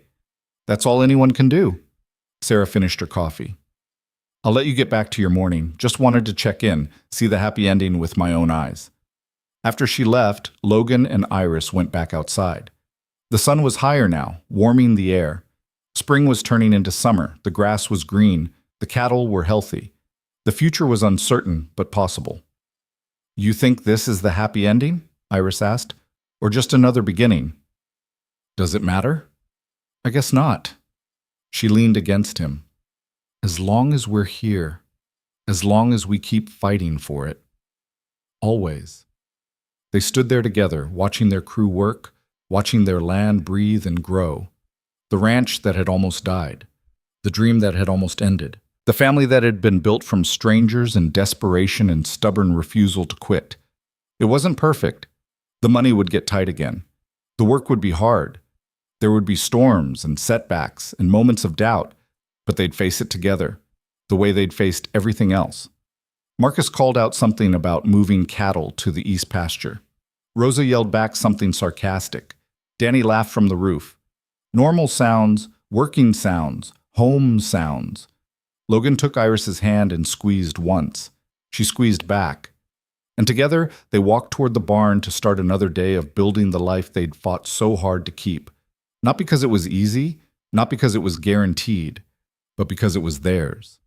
And that was enough. That was everything.